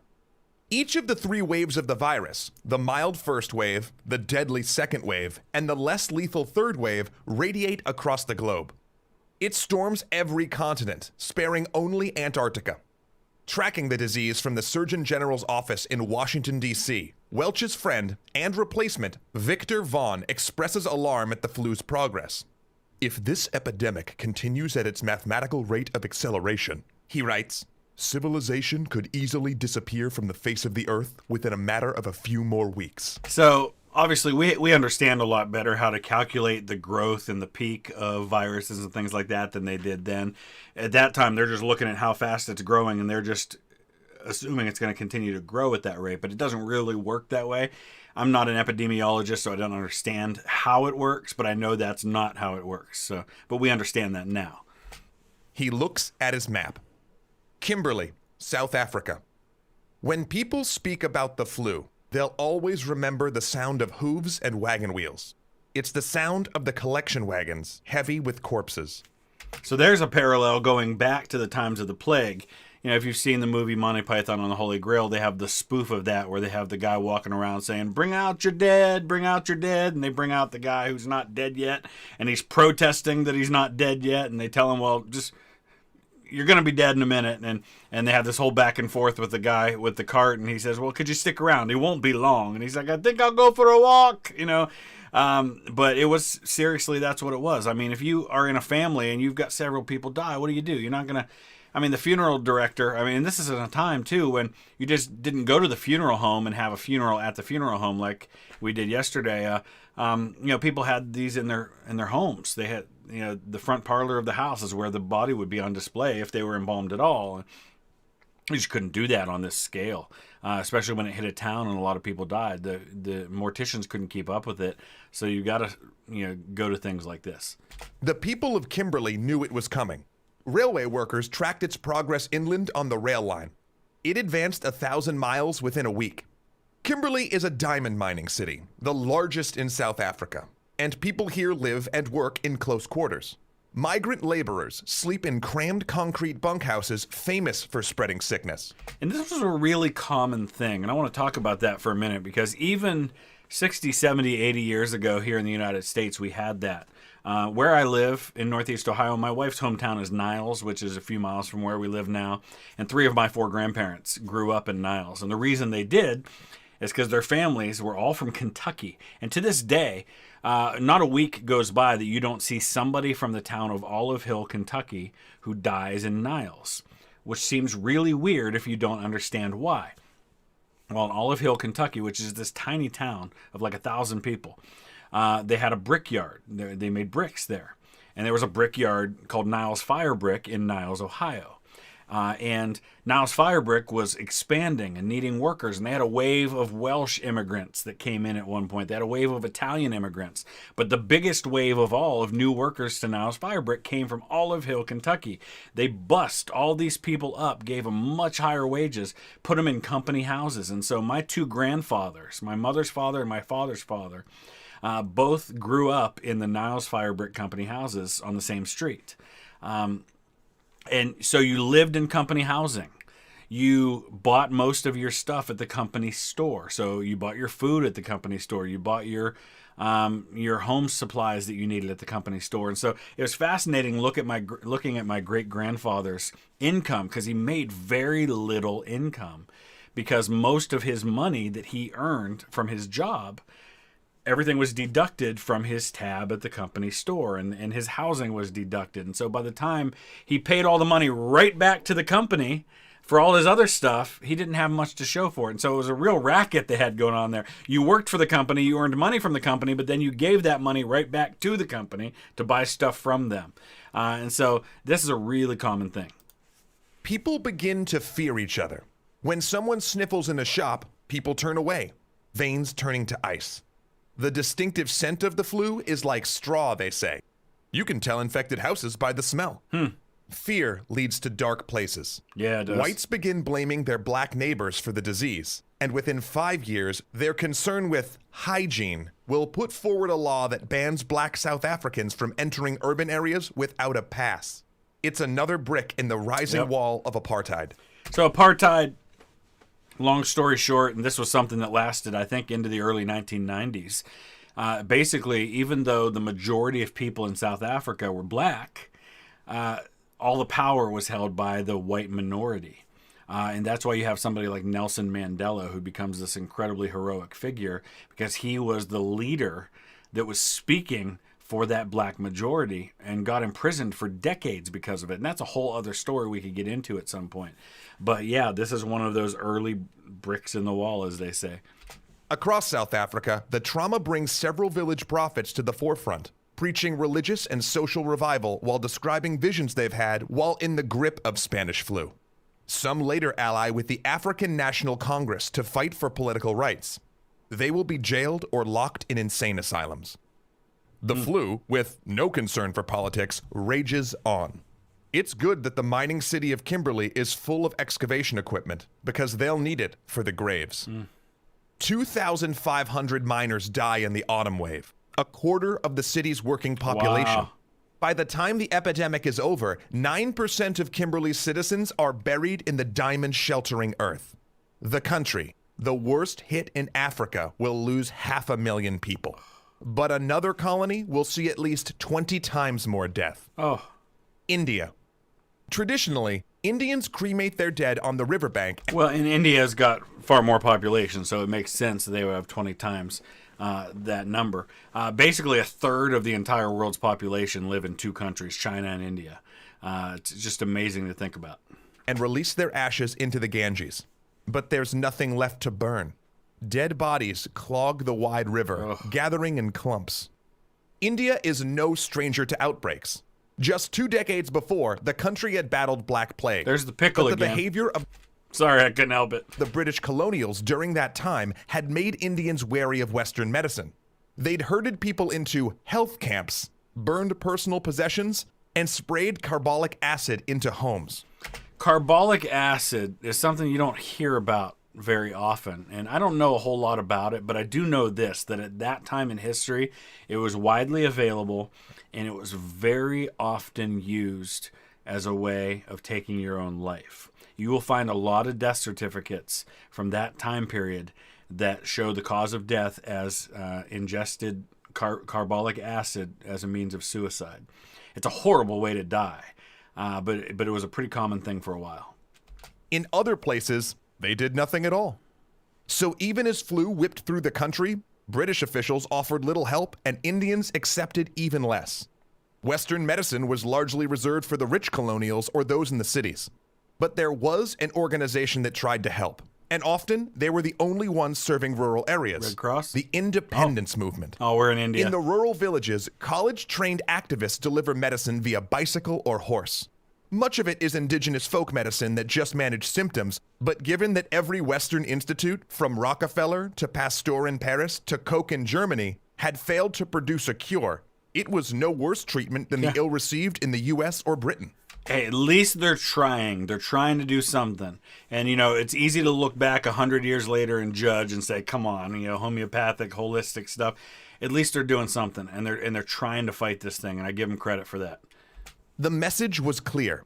Articles in the Indian press denounced colonial neglect, saying British authorities cared little for Indians, and in their hour of need, the only ones who stepped up were the revolutionaries.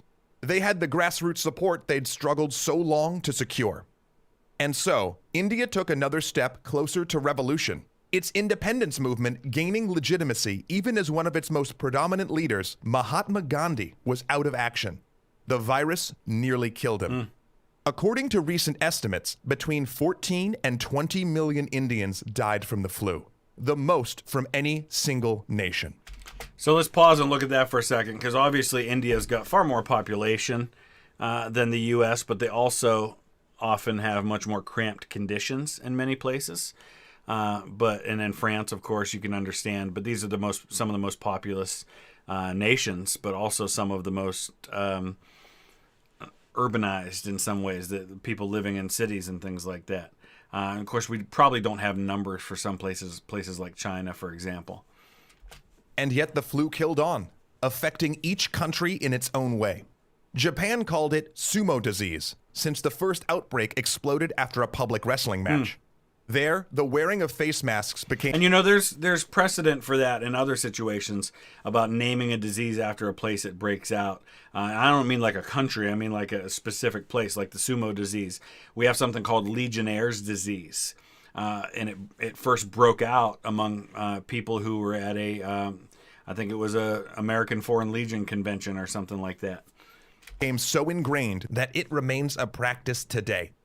It possibly killed 4 million on the island of Java alone. It raged through Russia and Mexico, both of which were in the flames of civil war.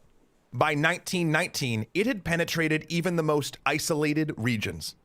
The Wood River, Alaska. Coast Guardsmen step onto the riverbank, calling out to the Yupik village. No one answers. They're in one of the most remote places on Earth. Here, it's not unusual to meet people who still think Alaska is part of the Russian Empire, ruled by the Tsar. Now, there is no Russian Empire, much less a Tsar. And though news of the revolution hadn't made it... And Alaska's been part of the United States since 1867, so 50 years.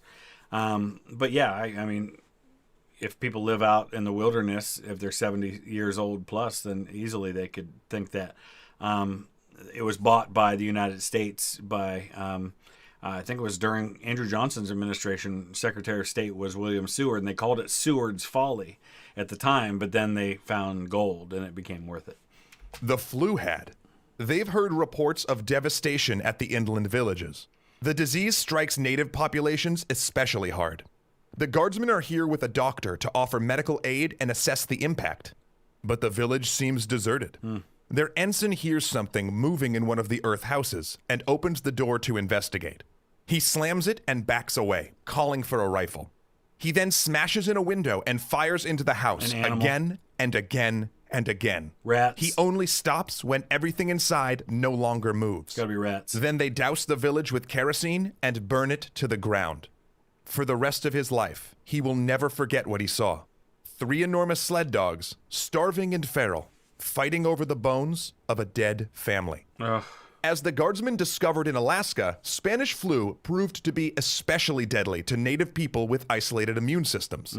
It slew its way across the Pacific, hopping from island to island out of New Zealand. So why isolated immune systems? Because much like what happened when Europeans came to North America and spread their diseases to the Native American population, most of the time unintentionally, but occasionally intentionally, those are diseases they've never been exposed to. Their bodies haven't built up an immunity to it. You know, you get a mild case of the flu when you're a kid, and you get it a few more times as you grow up. When this influenza hits, this major pandemic, your body's at least got some idea of how to fight that. But if you've never been exposed to anything remotely like it, your body hasn't built that that ability to suppress that with your own immune system. And so, brutal.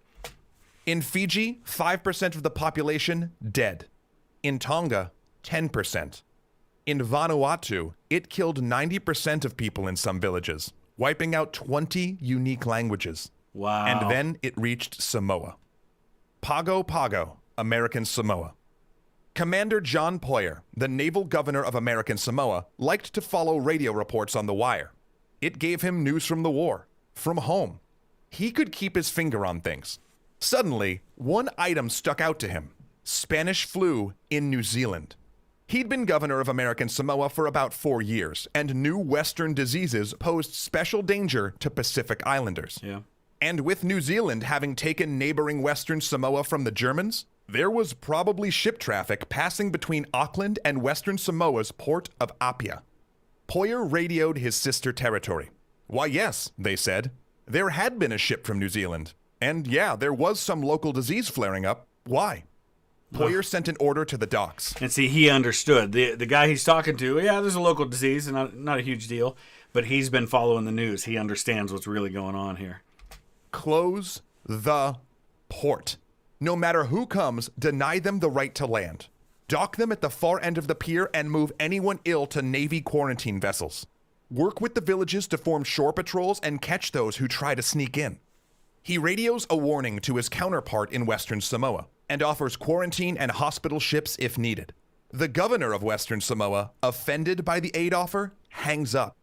1 week later, a mail ship arrives from Western Samoa. A U.S. Navy vessel intercepts it. They can't land, the captain says, nor will Samoa or any American mail ship in its port except outside letters. They must return to Apia. Furious, the governor of Western Samoa cuts radio contact entirely, freezing diplomatic relations. By then, people in Western Samoa are beginning to die sitting up in their homes. Wow. Fields go fallow as entire families are unable to walk. There will be famine next year. A whole generation of village elders gets snuffed out. 22% of Western Samoa would die of Spanish flu, including a third of the male population.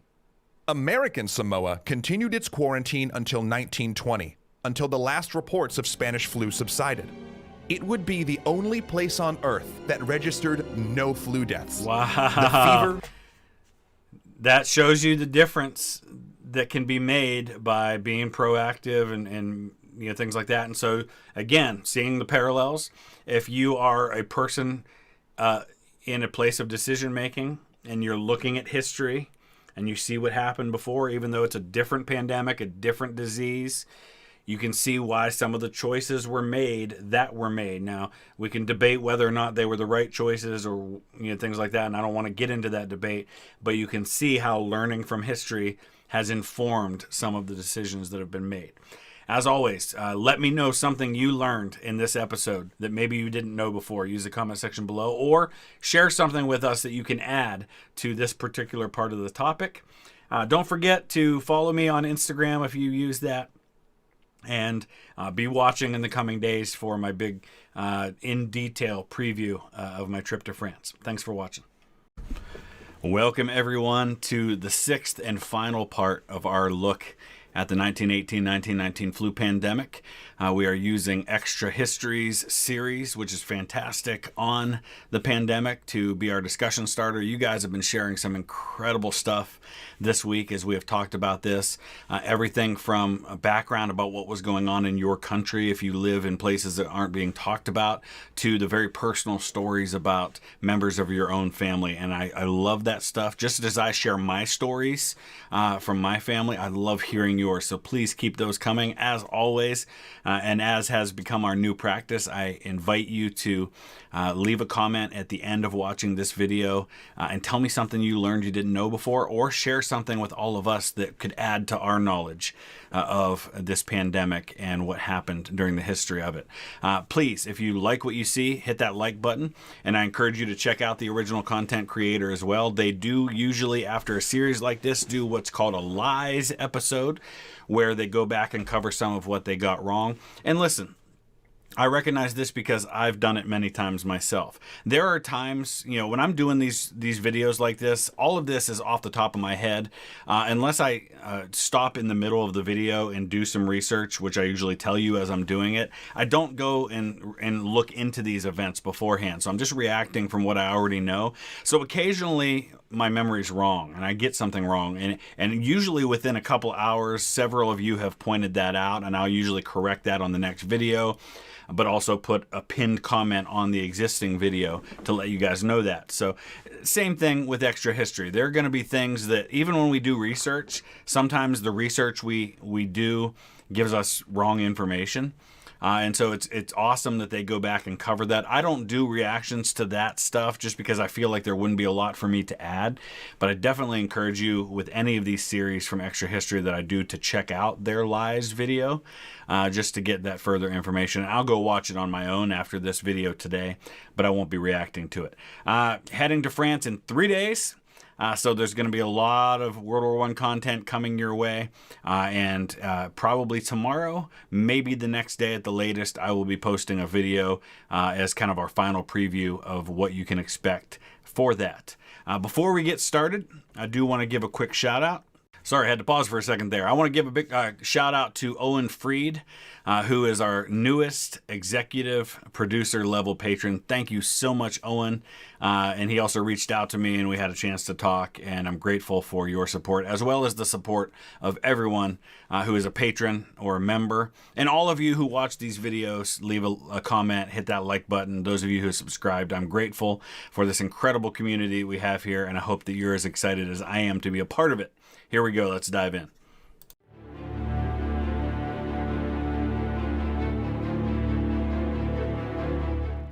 Rio de Janeiro, 1919. This year, Carnival is different. The flu that had killed 15,000 in Rio is gone, but its spirit lingers.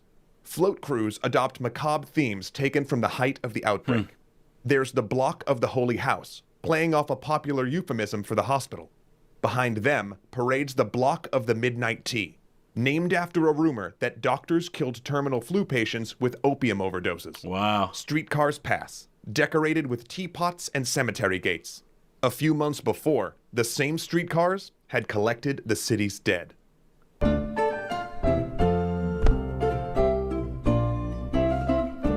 Now, to some of us that might seem a little weird, a little dark, but, we have to remember that every culture is different. And in their culture, this was a way for them to deal with this, to process it. And you remember, this is the Spanish culture has, and I don't understand much about it, so I don't want to step too far outside of what I know, what I'm talking about. But I know that, for example, there's the Day of the Dead, which is something where you kind of commemorate and stuff. So not every culture looks at death the same way.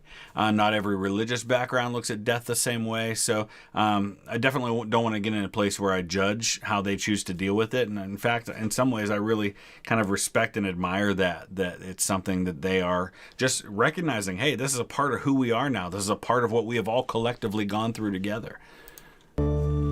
The third wave of the pandemic kept killing until 1920, but it was clear that the worst was over. Humans had done little to stop the virus. Instead, it simply ran out of fuel.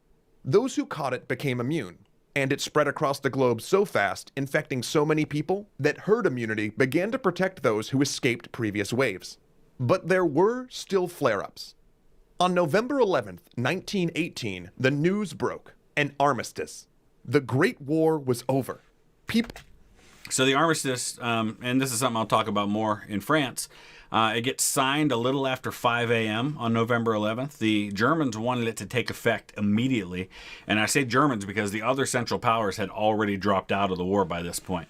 The Ottomans and the Austro-Hungarians had signed their own separate peace deals, and so it's really just pretty much the Germans as far as major powers go. They wanted it to take effect immediately. The Allies didn't, and the Allies actually, even after signing the armistice, launched attacks. And there were something like 3,000 people who died between the time the armistice was signed and the time it took effect 6 hours later, which is really super sad, especially for that last American soldier who's probably the last guy who died in the war. His name was Henry Gunther. We're going to tell his story.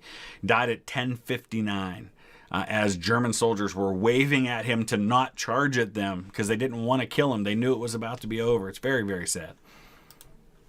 People flooded the streets, ignoring bans on public gatherings. And in each city, a new wave of infections followed the impromptu celebrations. The same would happen again and again on a smaller scale, as loved ones gathered to welcome returning soldiers home. There were still outbreaks, still deaths, but everyone could see it was trailing off. The horror was past. All that remained was to count the cost, a project that continues to this day. In the years after the pandemic, researchers initially estimated the disease had killed 20 million people. Modern estimates have increased that number to 50 million. And just like with the plague in the, especially in the 1400s, it's not simply a matter of the deaths, but it's everything that happens with the deaths. And you can see that happening today, not so much because of the number of people who have died, but just because of the impact to the global economy. Even as deaths have declined in most of the world, there's still a lot of deaths happening. I don't want to discount that. The effect on the economy, I think, is always going to be seen. And there are some things in our world that are never going to be the same as they were before this current pandemic. We've changed a lot of how we do things, and I don't think some of that will ever go back to how it used to be. You can't underestimate the impact that the death of 50 million people had on the world in terms of the economy, in terms of families, in terms of people who had to deal with the aftermath of those things. Though because statistics aren't available in the worst hit regions, like India and Russia, right, the final number may be twice as many. According to modern estimates, it killed 17 to 20 million in India, perhaps 4 million in Indonesia, possibly 1 million in Russia, 400,000 in France, and 390,000 in Japan. In the United Kingdom, it sickened a quarter of the population and killed up to 220,000. In the US, it took around 675,000, more than the Civil War, and killed 16,000 in Philadelphia alone. And to put that in perspective, the US population, I think, was probably about a third of what it is now. And that death toll is not much less than what we've had in the current pandemic. So significant impact. But for a disease that killed so many, it's hard to point out direct consequences. In fact, the flu seems to have worked in tandem with the war, each magnifying the effects of the other. Yep. In the 1920s, a wave of political unrest swept countries around the globe. This was because of the war, but also because the flu had revealed deep inequalities, especially in colonial rule. Yeah, we can't, it's sometimes hard to separate how much of what happened in the 1920s is because of the war, how much is because of the pandemic. Because first of all, the war and the pandemic are intertwined, and so they're hand in hand, and so really you can't separate them. And so you have to just say that whatever happened in the 1920s happened because of both of those things. I mean, this was... the 1910s, especially 1914 to 1920, because we have to remember that even though World War I ended with the armistice, at least the fighting ended, the war didn't officially end until the following year in 1919 with the Treaty of Versailles. That was not the end of major fighting that was happening in some of these places. There's still fighting going on, for example, civil war in Russia. There's still fighting going on in Europe in places. A lot of places continued to see fighting into 1919, 1920, 1921. Post-viral fatigue from flu infections probably contributed to the depression and listlessness that took hold after the war. Yet, despite the heavy toll the flu took, and the heroism of medical workers that died fighting it, there's still no monument commemorating the event, other than plaques marking mass graves. Textbooks mention it, but usually just in passing. We chose not to remember, which is why some have christened it the Forgotten Plague. There are theories why society chose to forget the flu. Perhaps it came and went so fast that people simply remembered it as part of the war. Yeah. Or it's possible that focus on the war and inability to see the big picture meant that society never really absorbed what happened. Yeah, I think it's the war. I think people were so caught up in remembering that event that they just didn't have the capacity or ability or desire to also remember what happened on the home front with the plague. Even into 1921, you've got, for example, here in the U.S. and in France and the U.K. for that matter, you've got the tombs of the unknown soldiers or unknown warriors being commemorated. And so people are still remembering the Great War, but not so much the plague of flu. But keep in mind, it also hit a generation that was just more used to epidemics, in a time where mass death may have been less shocking. Conversely, some have argued that the flu was so traumatic, families formed unspoken agreements never to discuss it. The memories that did endure were intensely personal. Lost parents, lost siblings, friends gone too soon, families impoverished when their breadwinners died. In some cases, soldiers came back from the trenches to find their entire family wiped out. Ask your family, and you might find a story of your own. And that's why I love that you guys have been sharing those stories. And some of you, maybe you don't know the stories. I get a lot of comments from people saying, oh man, this guy, because I'm always talking about my family connections to different events in history. And I say this every time I try to reply to those. Listen, my family doesn't have any more connections to the events of history than anybody else's. I just happen to know my family's stories because I've spent 30 years researching those stories. You have those stories too. You just may not know them. So if you're lucky enough to still have older folks in your families, grandparents, things like that, great aunts and uncles, talk to them. Ask them stories about what the family... Obviously, nobody who is old enough to remember these events, for the most part, is alive anymore, but they may have had parents who talked about it. Ask around. Find out those stories in your family. Generations later, the trauma still lingers. Yet apart from Catherine Ann Porter's Pale Horse, Pale Rider, there was no explosion of novels about flu, as there were about the war. It was a more difficult subject, its faceless enemy more challenging to portray than the man-made terror of the trenches. But Porter wasn't the only notable person to suffer from the flu. In fact, it infected so many famous people that it raises a chilling question. How different would our world be if even one of them had died? And not just the famous people, but think about the people who were not famous, who died, about the children they might have had, about the things they may have done later in life. The what ifs are endless. Among the ill were President Wilson, British Prime Minister David Lloyd George, Gandhi, Kaiser Wilhelm, and General Pershing. A generation of notable artists caught it as well, including T.S. Eliot and a young ambulance driver named Walt Disney. Franklin Roosevelt contracted it while sailing on USS Leviathan. Then there are the people we did lose. The president-elect of Brazil and Austrian painters Egon Schiele and Gustav Klimt. And we know what happens with Austrian painters, just saying. Lenin's right-hand man succumbed, clearing the way for his replacement, Joseph Stalin. And in New York, the flu killed an obscure German immigrant, allowing his son to cash in his life insurance and expand the family's real estate business. Trump's grandfather. His name was Frederick Trump. You might be familiar with his grandson. Yeah, that's absolutely true. In some part, or in large part, really, Donald Trump's fortune today can be traced back to the flu pandemic. His grandfather was an immigrant from Germany, dies in the flu pandemic. The life insurance from his death gets cashed in, and it helps start the family's real estate empire. But the flu also drove scientific discovery. Doctors developed new surgical techniques and procedures for disease containment. It likely sped up the civilian world's adoption of ambulances. The desperate vaccines produced during the pandemic, cocktails of antibodies from every bacteria doctors suspected, were the predecessor of today's combination vaccines. See, so again, like I said earlier about the parallels, there are certain things that even maybe not directly related to the pandemic that forever change because of the pandemic. And these are examples of some of those things. Things that get developed that you take for granted that grew out of necessity. You know, necessity is the mother of invention.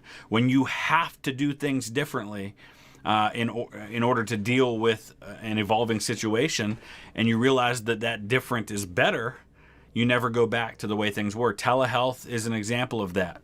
A lot of people now can do telehealth, where you can get on a video call and you don't have to leave your house to go see a doctor.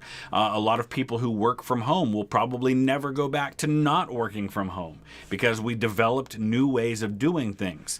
Having meetings through Zoom without having to fly across the country. And some companies may realize, hey, we can do it this way and save a lot of money in the process. A lot of things are never going to be the same. Like diphtheria, tetanus, pertussis. Nurses, who bore so much of the burden, won new confidence and respect for their profession. Increasingly, their discipline became more than serving as doctors' assistants, and the flu helped them be seen as professionals in their own right. Many cities and nations, caught off guard by the crisis, established new health departments and organizations to monitor disease. So I stopped to look it up because when I saw the CDC thing pop up, I thought, I don't think the CDC goes back that far. It was actually started in 1946. Now, it may be they're just showing the CDC logo because they want us to understand that the organizations they're talking about that nations set up in the aftermath of the pandemic are like that, in which case I get that. But this was not one of the organizations that was set up in the aftermath of the flu pandemic. It helped push the idea of national health insurance and government-provided medicine. And it drove research. By the 1930s, researchers were crafting effective flu vaccines. And many who battled flu would go on to do great things. Anna Williams nurtured an entire generation of female researchers. FDR eulogized Welch via radio. And remember Oswald Avery, the guy Welch tasked with finding Pfeiffer's bacillus and who helped develop the pneumonia serum? After the war, he returned to researching bacteria, trying to discern how a bacteria without a hard coating transformed into a bacteria with one. After laboring for 20 years, he finally found the substance that caused the change: DNA. That's right. Avery discovered that the purpose of DNA is to carry genetic instructions. Today, he's considered a pioneer of modern genetics. The flu also drove research into Pfeiffer's bacillus, which many still believed caused flu. After working in a military hospital during the war, one Scottish doctor devoted his life to studying microbes. One day, he accidentally left a culture of it out for the night. When he returned the next morning, he found a strange mold growing on it that killed any bacteria it touched. That man was Alexander Fleming. And the mysterious mold? It was penicillin, the first wonder drug and probably the most consequential discovery of the 20th century. Absolutely. I mean, there are so many things that have happened throughout history that would have been easily cured by a little penicillin. And this, when people are asking me, and many of you were asking me what changed so much from World War I to World War II when it came to the drop in deaths from disease, and even the change in the number of people who survived wounds, there you go. It's things like penicillin, just the simple ability to defeat an infection. You know, the reason they had to amputate so many limbs during the Civil War in the United States is because they had to prevent infections that could be easily cured by penicillin. Even today, the 1918 flu remains a subject of study for researchers. In fact, over the last several decades, researchers and epidemiologists have started to make breakthroughs on the 1918 flu, helping us better understand what happened so we can combat the next great pandemic. Researchers still don't know where the flu emerged, There are way more theories than we portrayed, but we can now name the culprit. In 1998, researchers obtained a lung sample from a frozen grave in Alaska and confirmed what many suspected.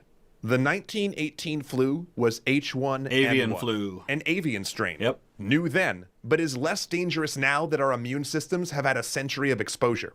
They've also begun to unravel the pandemic's mysteries. For instance, we now suspect that it killed young, healthy people precisely because they were young and healthy. Yep. Those patients that turned blue, they probably weren't killed by the flu at all, but by their own immune systems. Once infected, victims' immune systems triggered a massive inflammatory response known as a cytokine storm.